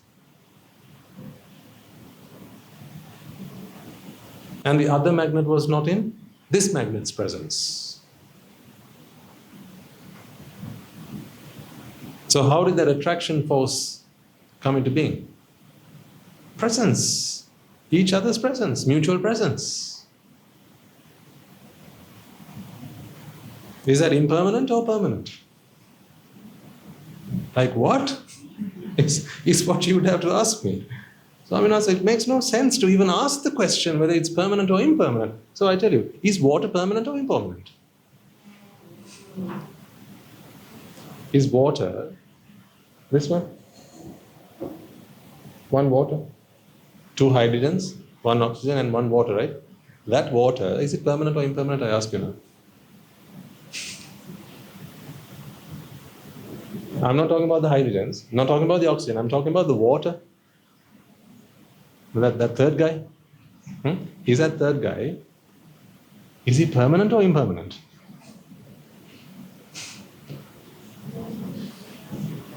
Where is the third guy? Exactly. There is no third entity. All there is presence in other causes. Now, think about the whole world. That is the philosophy. That is how the whole world operates. That is the phenomenon. That's the natural phenomenon, ladies and gentlemen. That is the theory of everything. All things are such in its composition. All things. Actually, there is nothing. There is no thing. Do you understand what I mean? Meaning there is no thing of an entity, or there is no entity of a thing. All there are causes and their effects. But there can be multiple effects in the presence of other effects. What each of these causes do are just be present.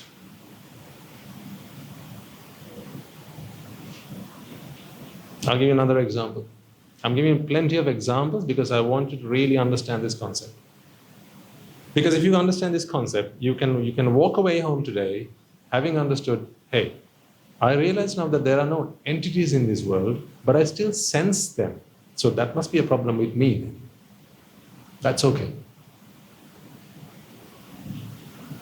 Then you've leapfrogged far from where you were.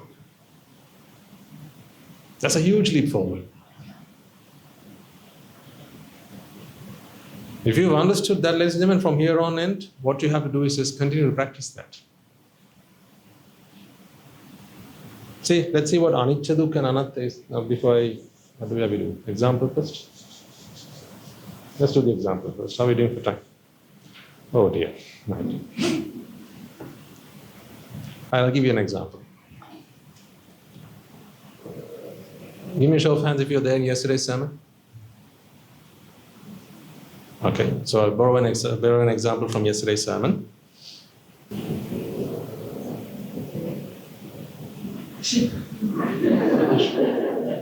Come on, cut me some slack, will you?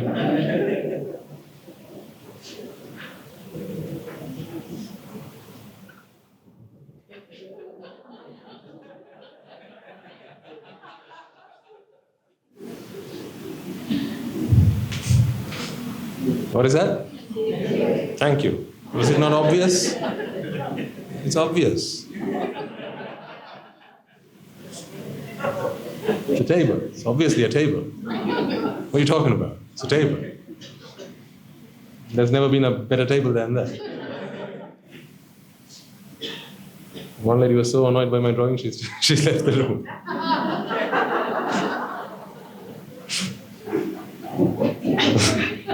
So we have a table. Right. Now, there are 5 parts to this table. Name them with me, please. 1 times. Okay, 4 times leg. 1 times top. And 1 times.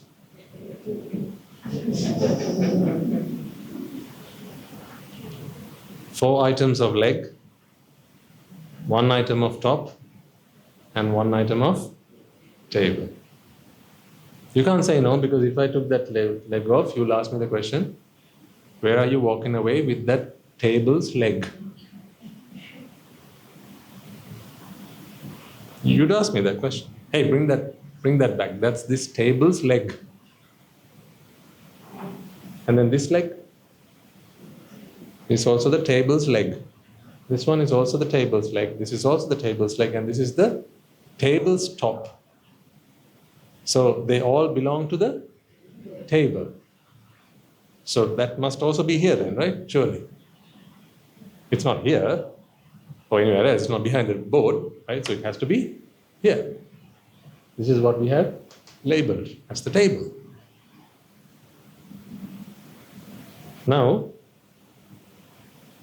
these legs, if you imagine these legs to have pointy feet, I'll call the bottom part of the leg of the foot, okay? If they had pointy feet like this, there's one thing we know, that it wouldn't be able to stand upright on its own. It would fall. So just imagine one fine day, one of these legs decides to stand on its own. Okay? So it picks up courage and stands up. The moment it stands, what happens? Falls. It tries to do it again. What happens? Falls. And again. And what happens again? It falls. At this point, it's on the verge of giving up. There's no point in trying to stand. I always fall anyway. Like when some of you comment in Swami, I practice, but I always fall, and no point in trying, Swami. No, I don't think like that.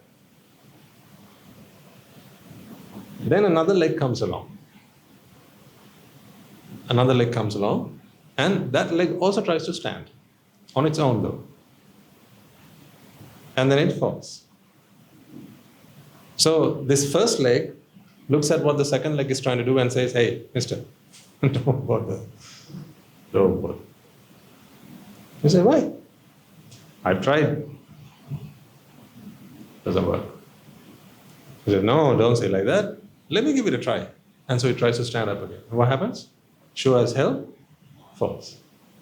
So it tries a few more times, and then it realizes, I see what you were saying. Okay, I won't bother. So it gives up. Third leg comes along. Right? So it's naive, if you ask the other two legs. Yeah? So the third leg comes along, like when you and your mother, your mother, your father, and then you come along. And you say, Amma, I want to attend Nibbāna. What do they say? Don't bother. We tried. Doesn't work. Don't bother. So the third leg comes along, tries to stand upright. What happens? Falls. No luck. Right? So, while these three legs are going at trying to stand up on their own right and trying to encourage and discourage each other, a top comes along. A top comes along and asks the legs, what are you doing? We were trying to stand up on our own, but it doesn't work, so we gave up. So the top says, I'm the one who can do that. Let me show you. So what does the top try to do? It also tries to stand up on its own. And what happens? Immediately as it tries, it falls. When the other leg's going, that's from Simpsons. So they start mocking the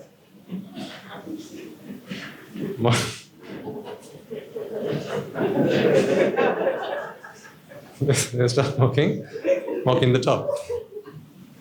Right? So it's a failed attempt. It's a Sisyphean task. No point in trying. So the top is now on the verge of giving up. Actually, I will take out one of these legs. Imagine this is a table with 3 legs. Just to keep the example simple, because there are tables with 3 legs, you've seen them. So now, each one of them individually have tried to do what? Stand upright. And have they been successful? No. They have all failed miserably. Despite countless attempts to stand upright, they have all failed.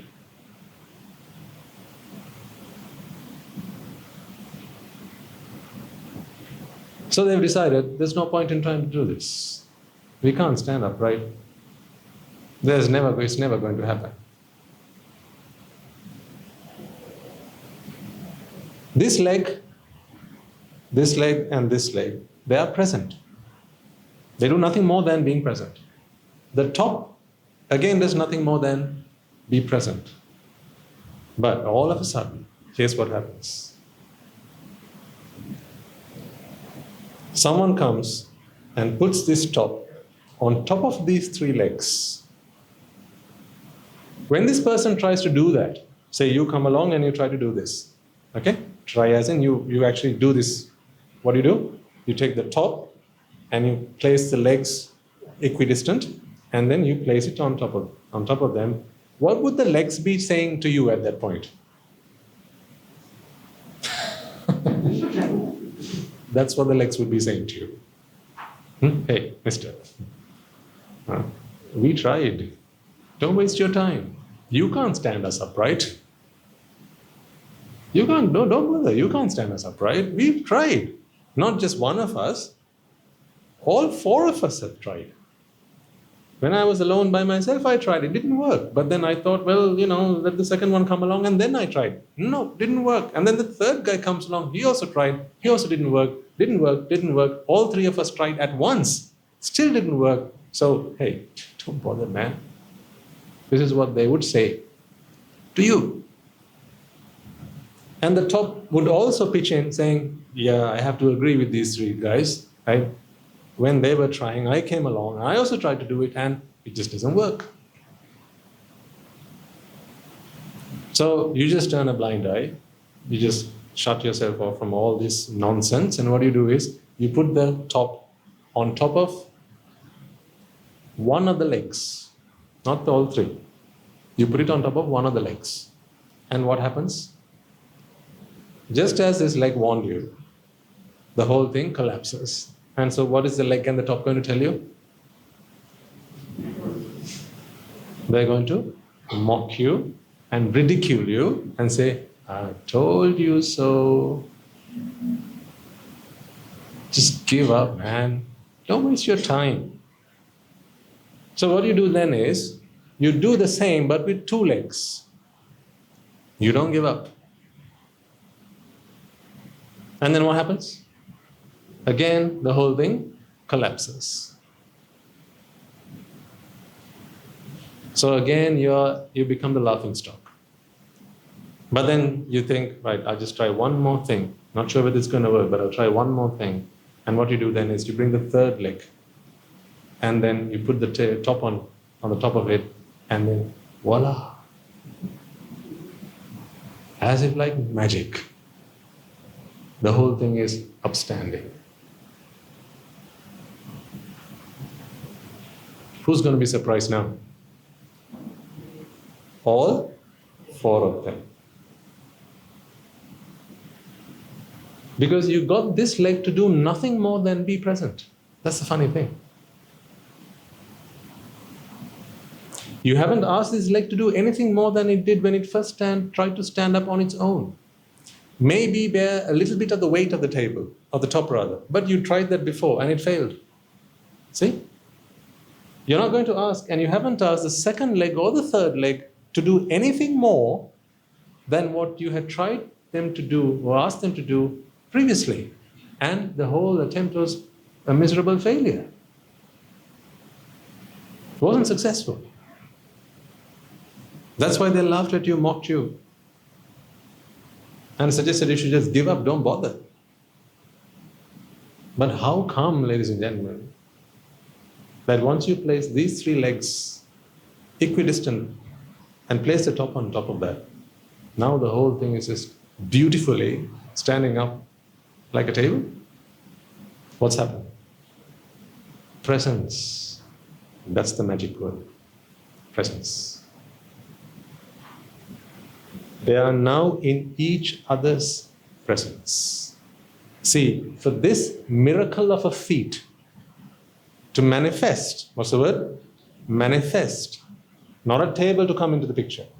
For this miracle of a feet to manifest, each of these four causes had to be in the presence of each other. Hetung, paticca, sambhuta. See, it's like a miracle. That's the Bhuta. That's the Buddha. This standing up didn't come into this from somewhere else. It didn't just creep in from elsewhere. It didn't come from the sky. It didn't come from the ground. It didn't come from left or right. And if you take away one of the legs, what's going to happen to the rest of it? It's all going to collapse. So the standing upness, is that going to go up into the sky? Or into the ground? Or to elsewhere? No. What manifested is almost like a spontaneous manifestation. What was a spontaneous manifestation is no longer going to manifest, because that is the power of combined effects. But there is no table here really. All there is are the causes of three legs and the cause of a top, but all of these causes acting together in each other's presence. There is no table. What we refer to as a table is a convention. It's the convention that we use to refer to the combined effect of all of these causes. We have a separate name for that effect because we don't just call it three legs and the top. We call it a table. We have a different name for it because the characteristic has changed. It's no longer just a plank of wood. It's no longer just a leg that cannot stand upright. Those were the characteristics of the causes. Now all of a sudden, you have the characteristic of being upstanding. So that characteristic deserves a name. And it's useful to us to have that name. Hence we come up with a name for it. And that's how names are invented. That's why you have a name. But you are not what your name says about you. Don't be fooled by your name. Whatever your name is, that's not you. That's just a convention that people chose, man chose, to refer to the combined effect of each of the parts that make you up. Broadly speaking, you are two parts, body and mind. But break it down further, your body is a multitude of parts. That's why it's called a body. A body is a collection. What do you call a collection of water? A body of water. That's why you are called a human body. This collection, this arrangement is called the human body. Then you have the mind. Again, the mind is not an entity. It's a series of chittas and temperaments, all of these things. But ultimately it's just an aggregation, skandha. It's just an aggregation. So all you are is an aggregation, but you have been given a name because this aggregation that you are has different characteristics to the aggregation just next to you. See, each of these aggregations, dear aggregations.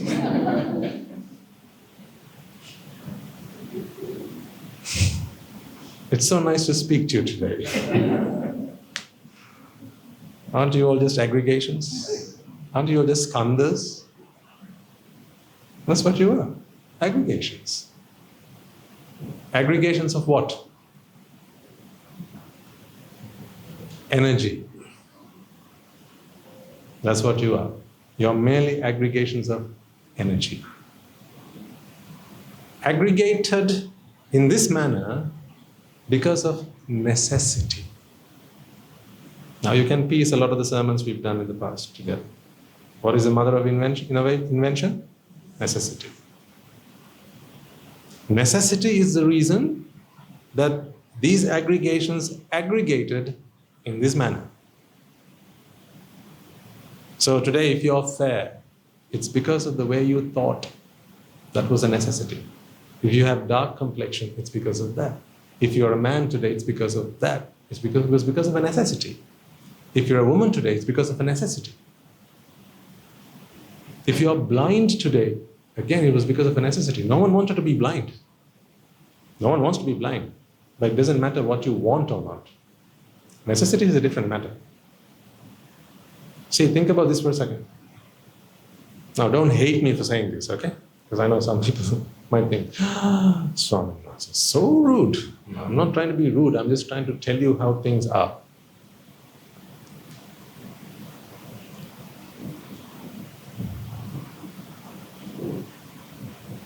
Imagine someone wants to make another person blind.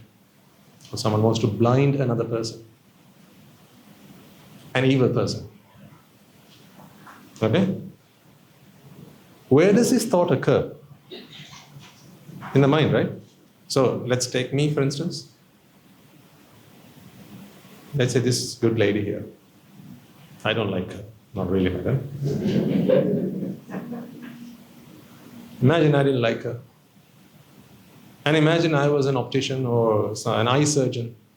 This has happened in the past, so not in my past. Chakkupala Maharatan Wahanse's story has a resemblance to this. So imagine I'm an eye surgeon, the patient comes to see the doctor, and I have a grudge with this good lady. So she has entrusted me with treating her, but I see this as an opportunity to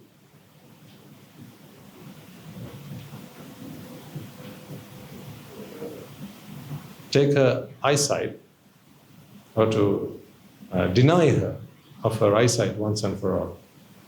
Where does that thought occur? In whose mind? In my mind, right? Isn't that a necessity? Think about it carefully. Isn't that a necessity? The necessity to make blind doesn't matter who. Because there is no such thing called who's. There are no who's here in this world. This is only my thinking that I want to make her blind. That's just ignorance. But the necessity to make blind,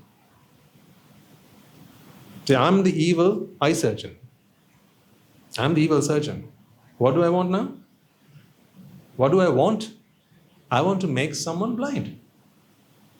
Who that someone is regardless. Because there are no who's anyway.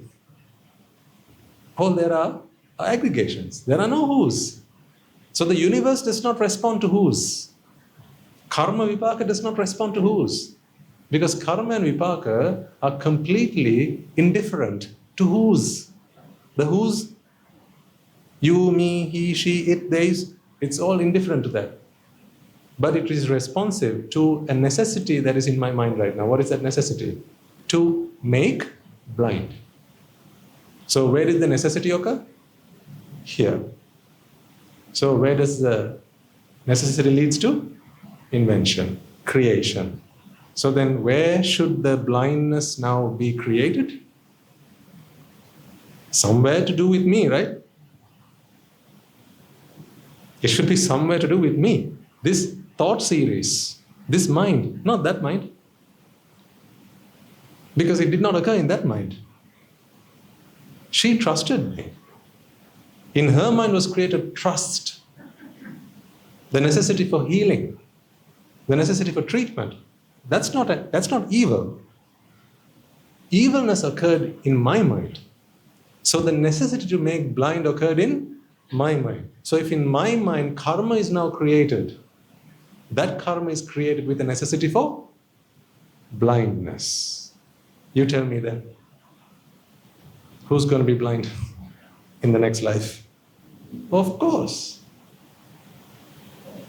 That's how actions lead to consequences. Now you understand? There you go. That's how when you're evil, evil comes back to you. And it can only come back to you. That's how when you're good, good comes back to your neighbor. Comes back to you. Now say, I'm the good eye surgeon. I want to heal the good lady. So what is the necessity now? To heal, to treat, to make better. Let's say I do the operation, but something goes wrong and I'm not able to restore her sight. Or she was half blind, but now she's totally blind. It was not my choosing. So I had no necessity for that. It was just the unexpected consequence of a surgery. Was there a necessity here to make blind? No. Therefore, no karma is done to create blindness. Therefore, such a karma, the only karma that was done was to heal, to make better, to treat. So it is that karma that can come now back as vipaka. So if ever I am, say, on the verge of losing my eyesight in a next life, I might come across a doctor who would treat me and restore my eyesight. Although when I was the surgeon, I was not actually able to do that. But that's okay. Do you remember, I've always told you this, we are only responsible for the intentions of our actions, not the outcomes of our actions. Well, I have proven the case to you now. That's why intention is karma. Chetanaham bhikkhave kammam vadāmi. Whenever you act with volition, whenever you act with intention, it is at that moment, ladies and gentlemen, necessity is created. It does not matter to whom you wish to exert upon that necessity. If you wish to make someone hungry, let's say you want to take someone's meal and deprive them of their meal. What is the necessity now? To make hungry, to deprive of a meal. It matters not to whom you're trying to do it. Matters not. Because the whos don't exist in reality. They are only creations of your own mind. So Mother Nature, aka Karma Vipaka, aka God, whatever you want to call it, does not respond to that. That's only in your own little world. No one knows about that. Nature is not sensitive to that. That's why if you have intention to hurt, you will be hurt. Now you understand how. If you have intention to heal, you will be healed. If you have intention to help, you shall be helped. Now do you see, what you give is what you get. So then one might ask, how come when I treated this good lady, the operation ended up in her going blind? How did that happen? Is that my doing? No. That's her vipaka. Perhaps she deprived, sorry madam. Thank you for being such a good sport. Perhaps she deprived someone of their eyesight. And the causes just align in such a way that that vipaka matured and came to fruition.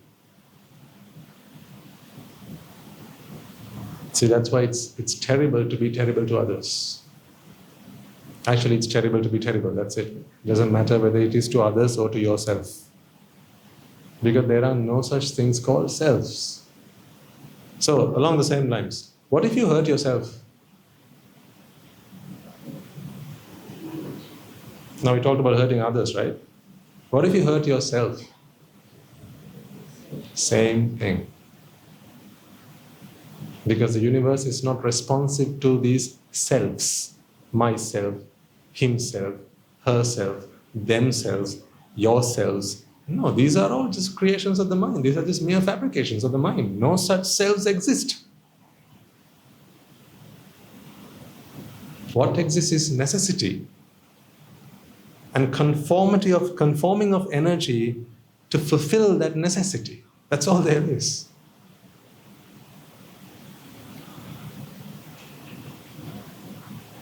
See, this is the profoundness of the Buddha's teaching. Anicca, dukkha and anatta. Can't you see anicca, dukkha, anatta written all over this story? Anicca because energy has no preference. It has no desire to be in a certain way. No desire at all. So if it takes up any kind of shape or order, it has to be preceded by necessity. Dukkha.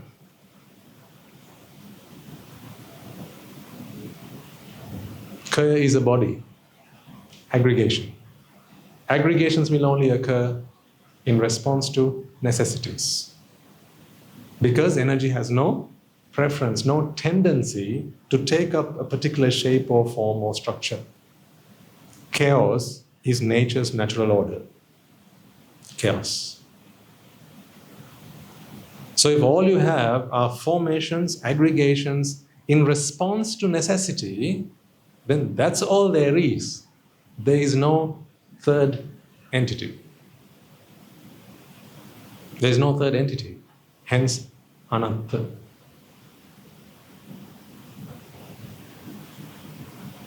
So that's anicca, dukkha, and anatta. So now do you see how, even if you give your spare change, just spare change to a beggar, how that can come back to you as a reward? Because you now have a necessity to help. It matters not who. The necessity to do something occurs here. Now, having said all that, there is a contribution from the other side. I cannot deny that. There's a contribution from the other party. Virtuousness of the other party is the other half of this equation. But you have nothing to do with that. That is just perchance. So giving to a beggar, giving to a sotapanna. Now there could be beggars who are also sotapannas, but let's assume, that's possible, right?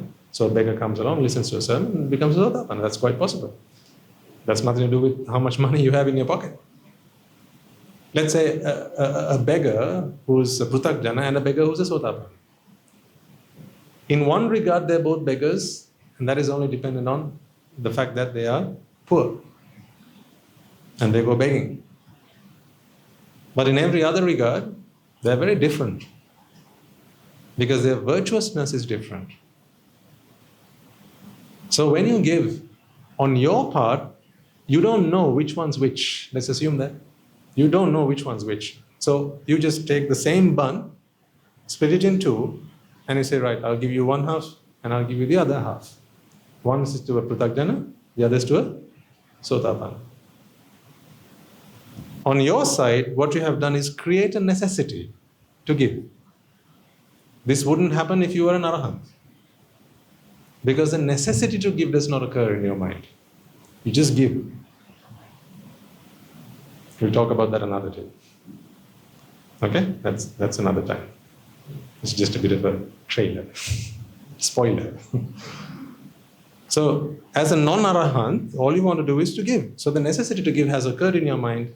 On the receiving end, there are two types of temperaments. One is the prutakjana mindset, and the other is the sotapanna mindset. So they do have a contribution to the total karmic energy that you produce as a result of that. Don't concern yourselves too much about how the two things come together and where is it formed and is it stored somewhere? Is there an account that gets added, plus and minus? Is there auditing done just to make sure that it happens properly? Because I know what you Colombians are like. You want everything prim and proper and in order, right? So there's nothing to audit with karma and vipaka because it's done perfectly. No auditing necessary. Don't worry too much about that for now. Just understand the concept. Once we get to the A-level classes, we will discuss the inner workings of all this. But hey, the thing is this. Before you understand all that nitty-gritty, finer details, right? Understand the Dhamma and become a sotapanna. Otherwise, what's the point?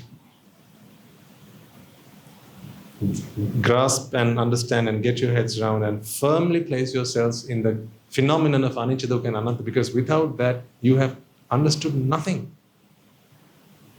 Nothing to take with you to your next life. Anything this side of anicca, dukkha, anatta, you're going to leave behind.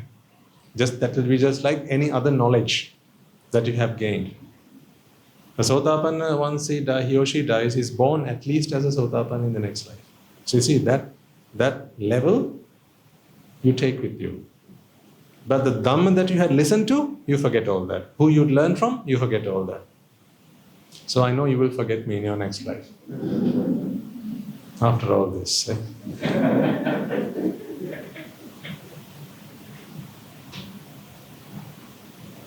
But if you become a sotapanna, from wherever, that you will take with you.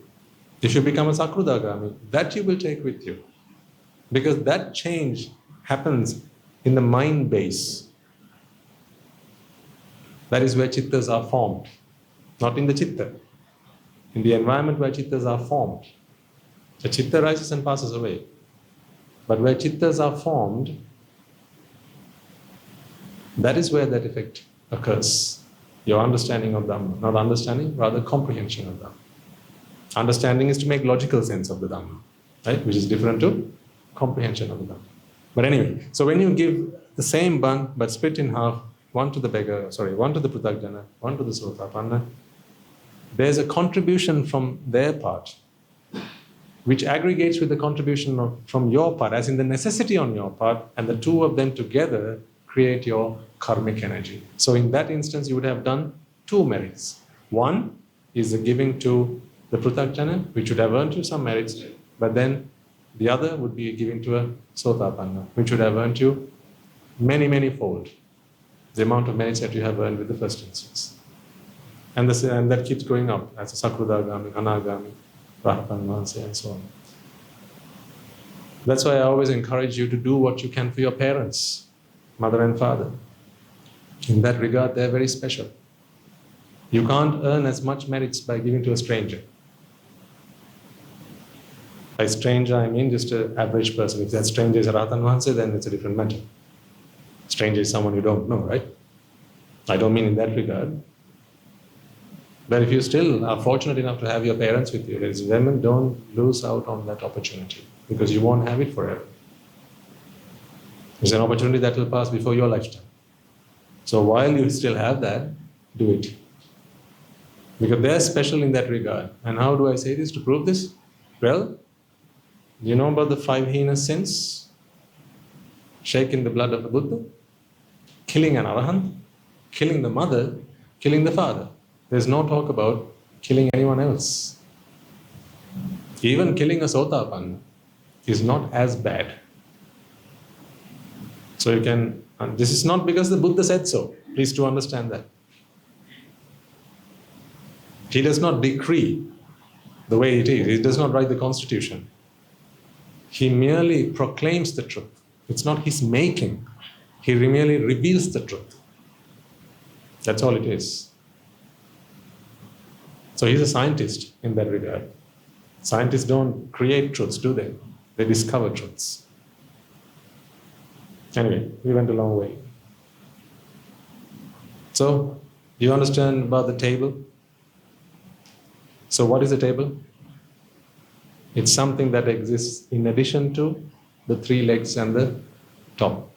Is it? Is it? No. It's not an additional item. It's not an entity.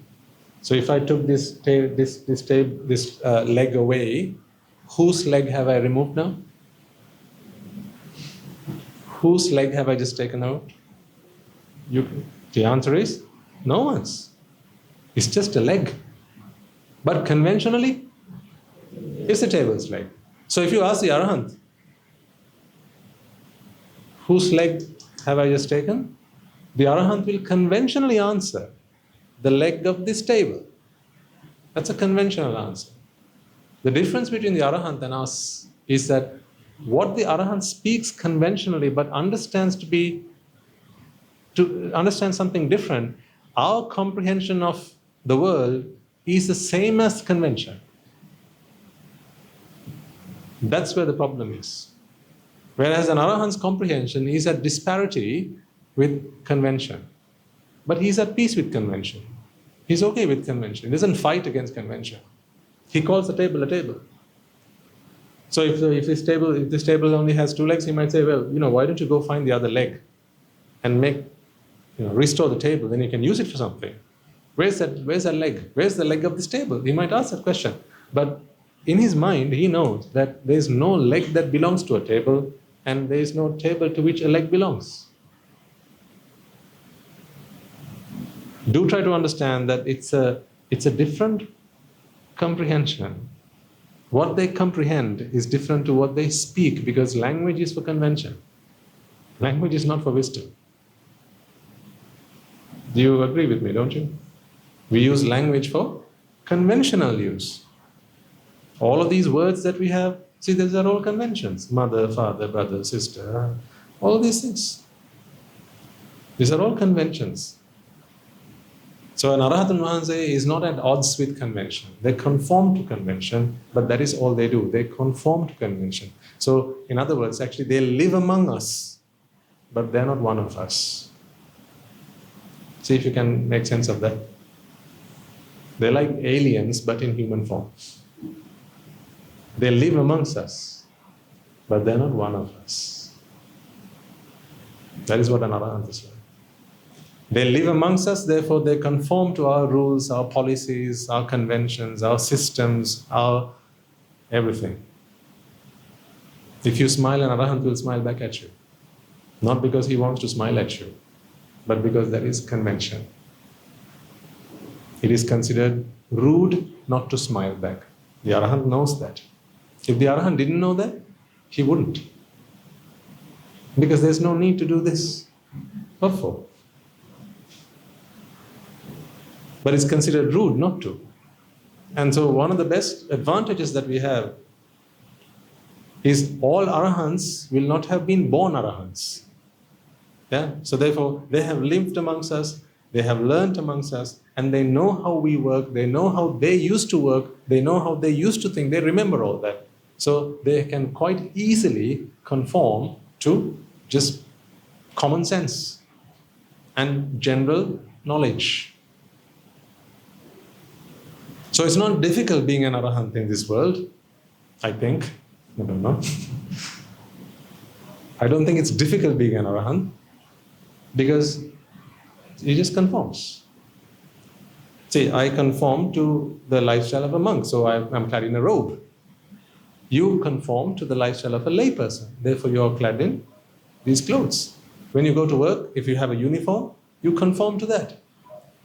At work, you will have certain regulations, rules, policies. Right? There's a time by which you have to get into work. There's a time until which you have to be at work. There's a place for you to sit.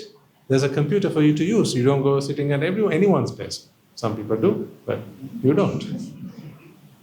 Right? At home, you have a plate. That's your plate. You have a mug. That's your mug. You have a side of the bed on which you sleep. Yes? Yeah. That's the side that never gets made up. The other person has to make it. Am I right, ladies? Yes, you know the drill. So, you understand. One is convention, the other is absolute truth. An Arahant lives in absolute truth, but he understands convention. Anyway, that will only become a problem to us once we have all become Arahants, so let's worry about that once we get there, right? In the meantime, let's try and practice this, at least over the coming week. When you see things, when you look at the fan, for instance, ask yourself, is there a fan? Or is there merely the three blades in the presence of each other? And in the presence of electricity, and in the presence of a motor. It's the presence of all these causes that manifests. Sambhuta is a perfect word for this. It's the presence of these causes that manifest the fan. Then there is not an object or the entity of a fan. So if the fan was 5 parts, motor, blade, blade, blade, and electricity, there is not a 6th part. What's that? The fan. So if you took out one of these blades, it's not the fan's blade you took out, it's just a blade. If you took the motor out, it's not the fan's motor you took out, it's just the motor. That is the absolute truth. But conventionally, we say it's the fan's blade. Because in this world that we live in, everyone thinks and comprehends and lives and thinks is true, what? Convention. So we just conform to that. Does that all make sense to you all?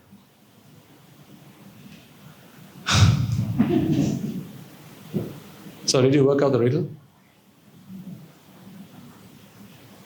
What was the riddle? There's a plate made of wood. It's pretty expensive. Doesn't come cheap, right? North of 20, 30,000, all the way up to maybe in hundreds of thousands. Yeah? On which is served food, and that food is generally carried in a procession and laid down to be eaten, and it usually takes a long time to eat it. And once they eat it, they don't just eat the food, but they also eat the plate. What was the plate called? Well done. The plate is called a coffin. Does it agree with all the requirements? But food? So what are you then? Energy. That's the point I wanted to get across to you. The moral of the story is that you are nothing more than an aggregation of energy. That's why to the right mouth, to the right appetite, you are just food. Fortunately, you live among individuals who don't see you as food. So we don't live among cannibals. But the moment they put you on a plate, which is the coffin, made of wood, and then they carry you in a procession, all the drums and all that, and then they lay you down to be eaten, and they usually take a long time to eat. Yes? And they don't just eat the food, they also eat the plate. Yeah? So, you are just food. You are just energy. So how are you in this shape then if you are just energy? Energy is anicca, characteristically anicca. Necessity brought all that energy together and created these formations. Suddha sankhara punjoya. Sankhara, necessity, is what created these forms that you are. Karma, and therefore vipaka. That's it. Naida sattupalabhati. There is no being here. There is no entity. There is no sattva. There is no, well, I can't say animal. Doesn't sound good. There's no being. Yes, that's the word. There's no being inside you. It's just formation of, aggregation of energy. That is why, to the right appetite, they just consume you. That's it. So that was the point I wanted to get across. The riddle was just a fun way to get the point across to you. The other day when we were going back from Rajagiriya, we were driven past a funeral parlor, and they were bringing a coffin out. So I was looking at that, and then I turned around to the monks who were traveling with me and I said, Swaminatha, I have a riddle for you. So all along the way they were thinking, what was it? And in the end, I told them, well, what we walked past, what we were driven past, that was a plate, wasn't it? We call it a coffin. But a coffin is just a fancy name for a plate. So one day you will end up on a plate, if you're lucky. If they still care enough after you're gone. If they still care enough after you're gone, they'll put you on a plate and serve to the creatures to be devoured. See how much they care about you once you're gone. Until then, every time you break, they'll fix you up because you have some money with you and, your property and your wealth and all that. But once you're gone, that's it. No one cares. No one cares. They'll say they care. That's because that's what you like to hear them say. And so if they say that to you, then you like what you heard, then you give them what they like. That's how the world works, ladies and gentlemen. Come on, don't fool. Let's not be fooled. Because ignorance and attachment has taken over those minds. It's not their fault for being like that. Once ignorance and attachment takes over, it's not them. They're like warped, distorted creatures, some alien species. All they care about is what they can get from you. That's why they get together, and that's why they separate. Otherwise, why does it matter that you ill-treat or mistreat your husband or wife? Why should they want to separate from you? If you keep raising your voice to your other half, right, once too many times, what's going to happen eventually? Cracks are going to start appearing in that marriage. If they truly love you, why should it matter? If they love you for who you are, why should it matter? No, they don't love you for who you are. They love you for what you have and what they can get from you. That's why be very cautious when you associate with someone who has wants, needs, desires. Be very careful. Actually, it's like associating with a thief. They don't tell you, but inside their minds, they have a hidden agenda. They will dress it all up in nice, lovely, soft, flowery words, and they'll flatter you. They say, Ammi. Not even Amma. Ammi. Huh? When your kid really wants something from you, do they not come up and really show a lot of love and affection and talk very sweet, nice, lovely words to you? Don't they? See? And you say, my innocent son. Huh? My innocent little boy. How innocent is he when he wants something? He knows how to get things from you. How can you call that innocence, ladies and gentlemen? Come on. I know only of one innocent man. A man who has no desire. A man who has no wanting. A man who has no expectation. That is an innocent man. Every other man loves to live. A man without expectation lives to love. You spend your lives mostly with people who love to live. Therefore, whatever they can find and get from you to help them live, they will. You are simply a source of whatever. Source of food, source of shelter, source of protection, source of money, source of support, source of a shoulder to cry on. All these things.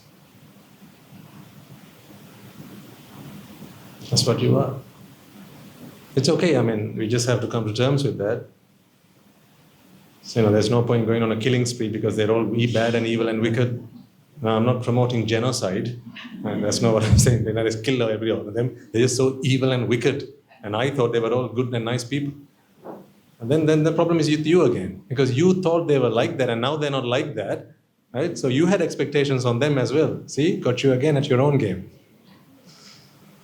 You should be okay with that. That's because of ignorance and attachment, nothing more.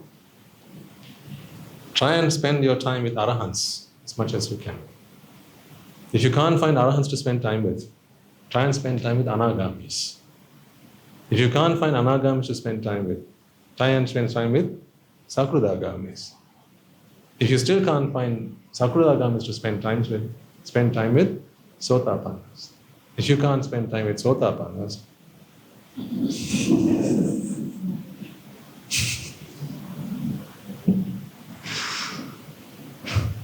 at least try to spend time with someone who's trying to become a sotapanna. Viswasa paramanyati doesn't mean trust your relations. You don't need the Buddha to tell you that, right? People think Viswasa paramanyati means trust your relations. Jnati is not relations there. Jnati is jnāati, meaning wisdom. Jnā is jnāne, wisdom. Trust those with wisdom. Trust those with wisdom. Because whence there is wisdom, there is no desire. Whence there is wisdom, there is no fear. Whence there is wisdom, there is no sorrow. Whence there is wisdom, there is no expectation. Therefore, there is nothing to fear when you are amongst those who don't fear. There's nothing to be sorrowful of when you are amongst those who have no sorrow. Right, let's leave it there.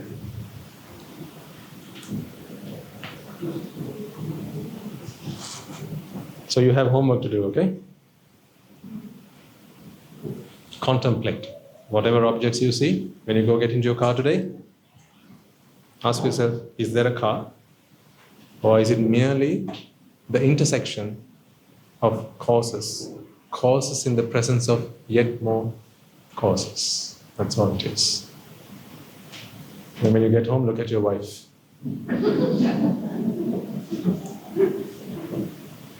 And ask yourself, is that a wife? Yes, as husbands also, yes. Right. But let us all take a moment then to transfer the merits that we have all acquired by inviting the Swami to deliver the sermon, listening to the sermon and contemplating the Dhamma. Let us also transfer the merits we have acquired by making offerings to the Noble Triple Gem and creating a conducive environment for all to come along and practice the Dhamma. First and foremost, let us transfer these merits to the bhikkhus and bhikkhunis, upasakas and upasikas who have since time immemorial protected and preserved the sublime teachings of the Buddha and passed it down through generations of the noble lineage in the form of the Tripitaka, which is thankfully available to us today to study, understand and comprehend the Dhamma. Let us take a moment to transfer these merits to the monks and nuns resident in your local temples and nunneries, as well as the Mahanayakas, Anunayakas of all the chapters throughout the world who have sacrificed and dedicated their lives to the noble path. Let us also transfer these merits to my teacher Guru Swami Mahanse, as well as all the monks resident at the monastery and the Anagarikas and Anagarikas / the monastery. Let us take a moment to transfer this merits to our devotees, friends of the monastery, who for the sake of merits to help them attain the supreme bliss of Nibbana, continue to sustain the Mahasangha.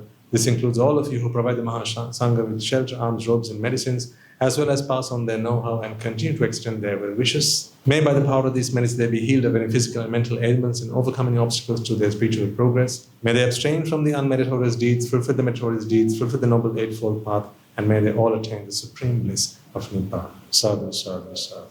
Let us also take a moment to transfer these merits to our mothers and fathers, brothers and sisters, sons and daughters, grandparents, uncles, aunts, cousins, nephews and nieces, our friends, our acquaintances, our employees and our employees, our teachers, anyone and everyone who have helped us, supported us and assisted us in any way, shape or form. Let us transfer these merits to all of them. May by the power of these merits they also be freed of any physical and mental ailments and overcoming obstacles to their spiritual progress. May they abstain from the unmeritorious deeds, fulfill the meritorious deeds, fulfill the noble eightfold path, and may they all attain the supreme bliss of Nibbana. Sadhu, sadhu, sadhu. Let us also take a moment to transfer these merits to the Devas and Brahmas, spirits and demons, primarily the Sakadeva, as well as all the numerous gods and deities who have committed themselves to fulfill and preserve the Sambuddhasasana. Let us transfer these merits to our guardian deities who keep a watchful eye over us and keep us out of harm's way. May they prosper in divine power and wisdom. May they abstain from the unmeritorious deeds, fulfill the meritorious deeds, fulfill the noble eightfold path, and may they all attain the supreme bliss of Nibbana. Sadhu, sadhu, sadhu. Let us also take a moment to transfer these merits to those who passed away in our name, our forefathers, our ancestors, reminding ourselves that it is in their blood, sweat and tears today we are able to enjoy the comforts of life and practice the path in peace and harmony. Let us take a moment to transfer this message to members of the armed forces, as well as the police force who sacrifice their lives for the peace and harmony of our nation, as well as those who lost their lives in the wars and natural disasters, such as the tsunamis and earthquakes, landslides, fires, floods, pandemics and so on. Be their friend or foe, let us transfer merits to all of them, reminding ourselves that in this infinitely long journey of samsara, they will all have been mothers and fathers to us, friends to us, acquaintances to us, with an abundance of compassion and loving kindness and a sense of gratitude for all that they have done for us. Let us transfer all these merits to them, and by the power of these merits, if any of them have been born in the woeful plane, may they redeem themselves and be born in the blissful plane. May they abstain from the unmeritorious deeds, fulfill the meritorious deeds, fulfill the noble eightfold path, and may they all attain the supreme bliss of Nibbana. Sadhu, sadhu, sadhu. And finally, may by the power and blessings of all the merits we have acquired throughout the day, we will witness the advent of many hundreds of thousands of Arahants in this blessed land. And finally, may you and I, and everyone who has helped make this program a success, become a Rahatan Mahanse or an Arahat Teranin Mahanse in this life itself, and the era of this Sambuddha Sasana itself. Sadhu, sadhu, sadhu. May the blessings of the Noble Triple Gem be with you all. And the members of the Mahasangha will now transfer their blessings to you. Raga kinnen nidatva Dvesha ginnen nidatva Moha ginnen nidatva Nibbāna parama sukhayan Sukhitatarava Nibbāna parama sukhayan Sukhitatarava Mamada siyalu loka siyalu satvayo Nibbāna parama sukhayan sukhitatarava Nibbāna parama sukhayan sukhitatarava Nibbāna parama sukhayan sukhitatarava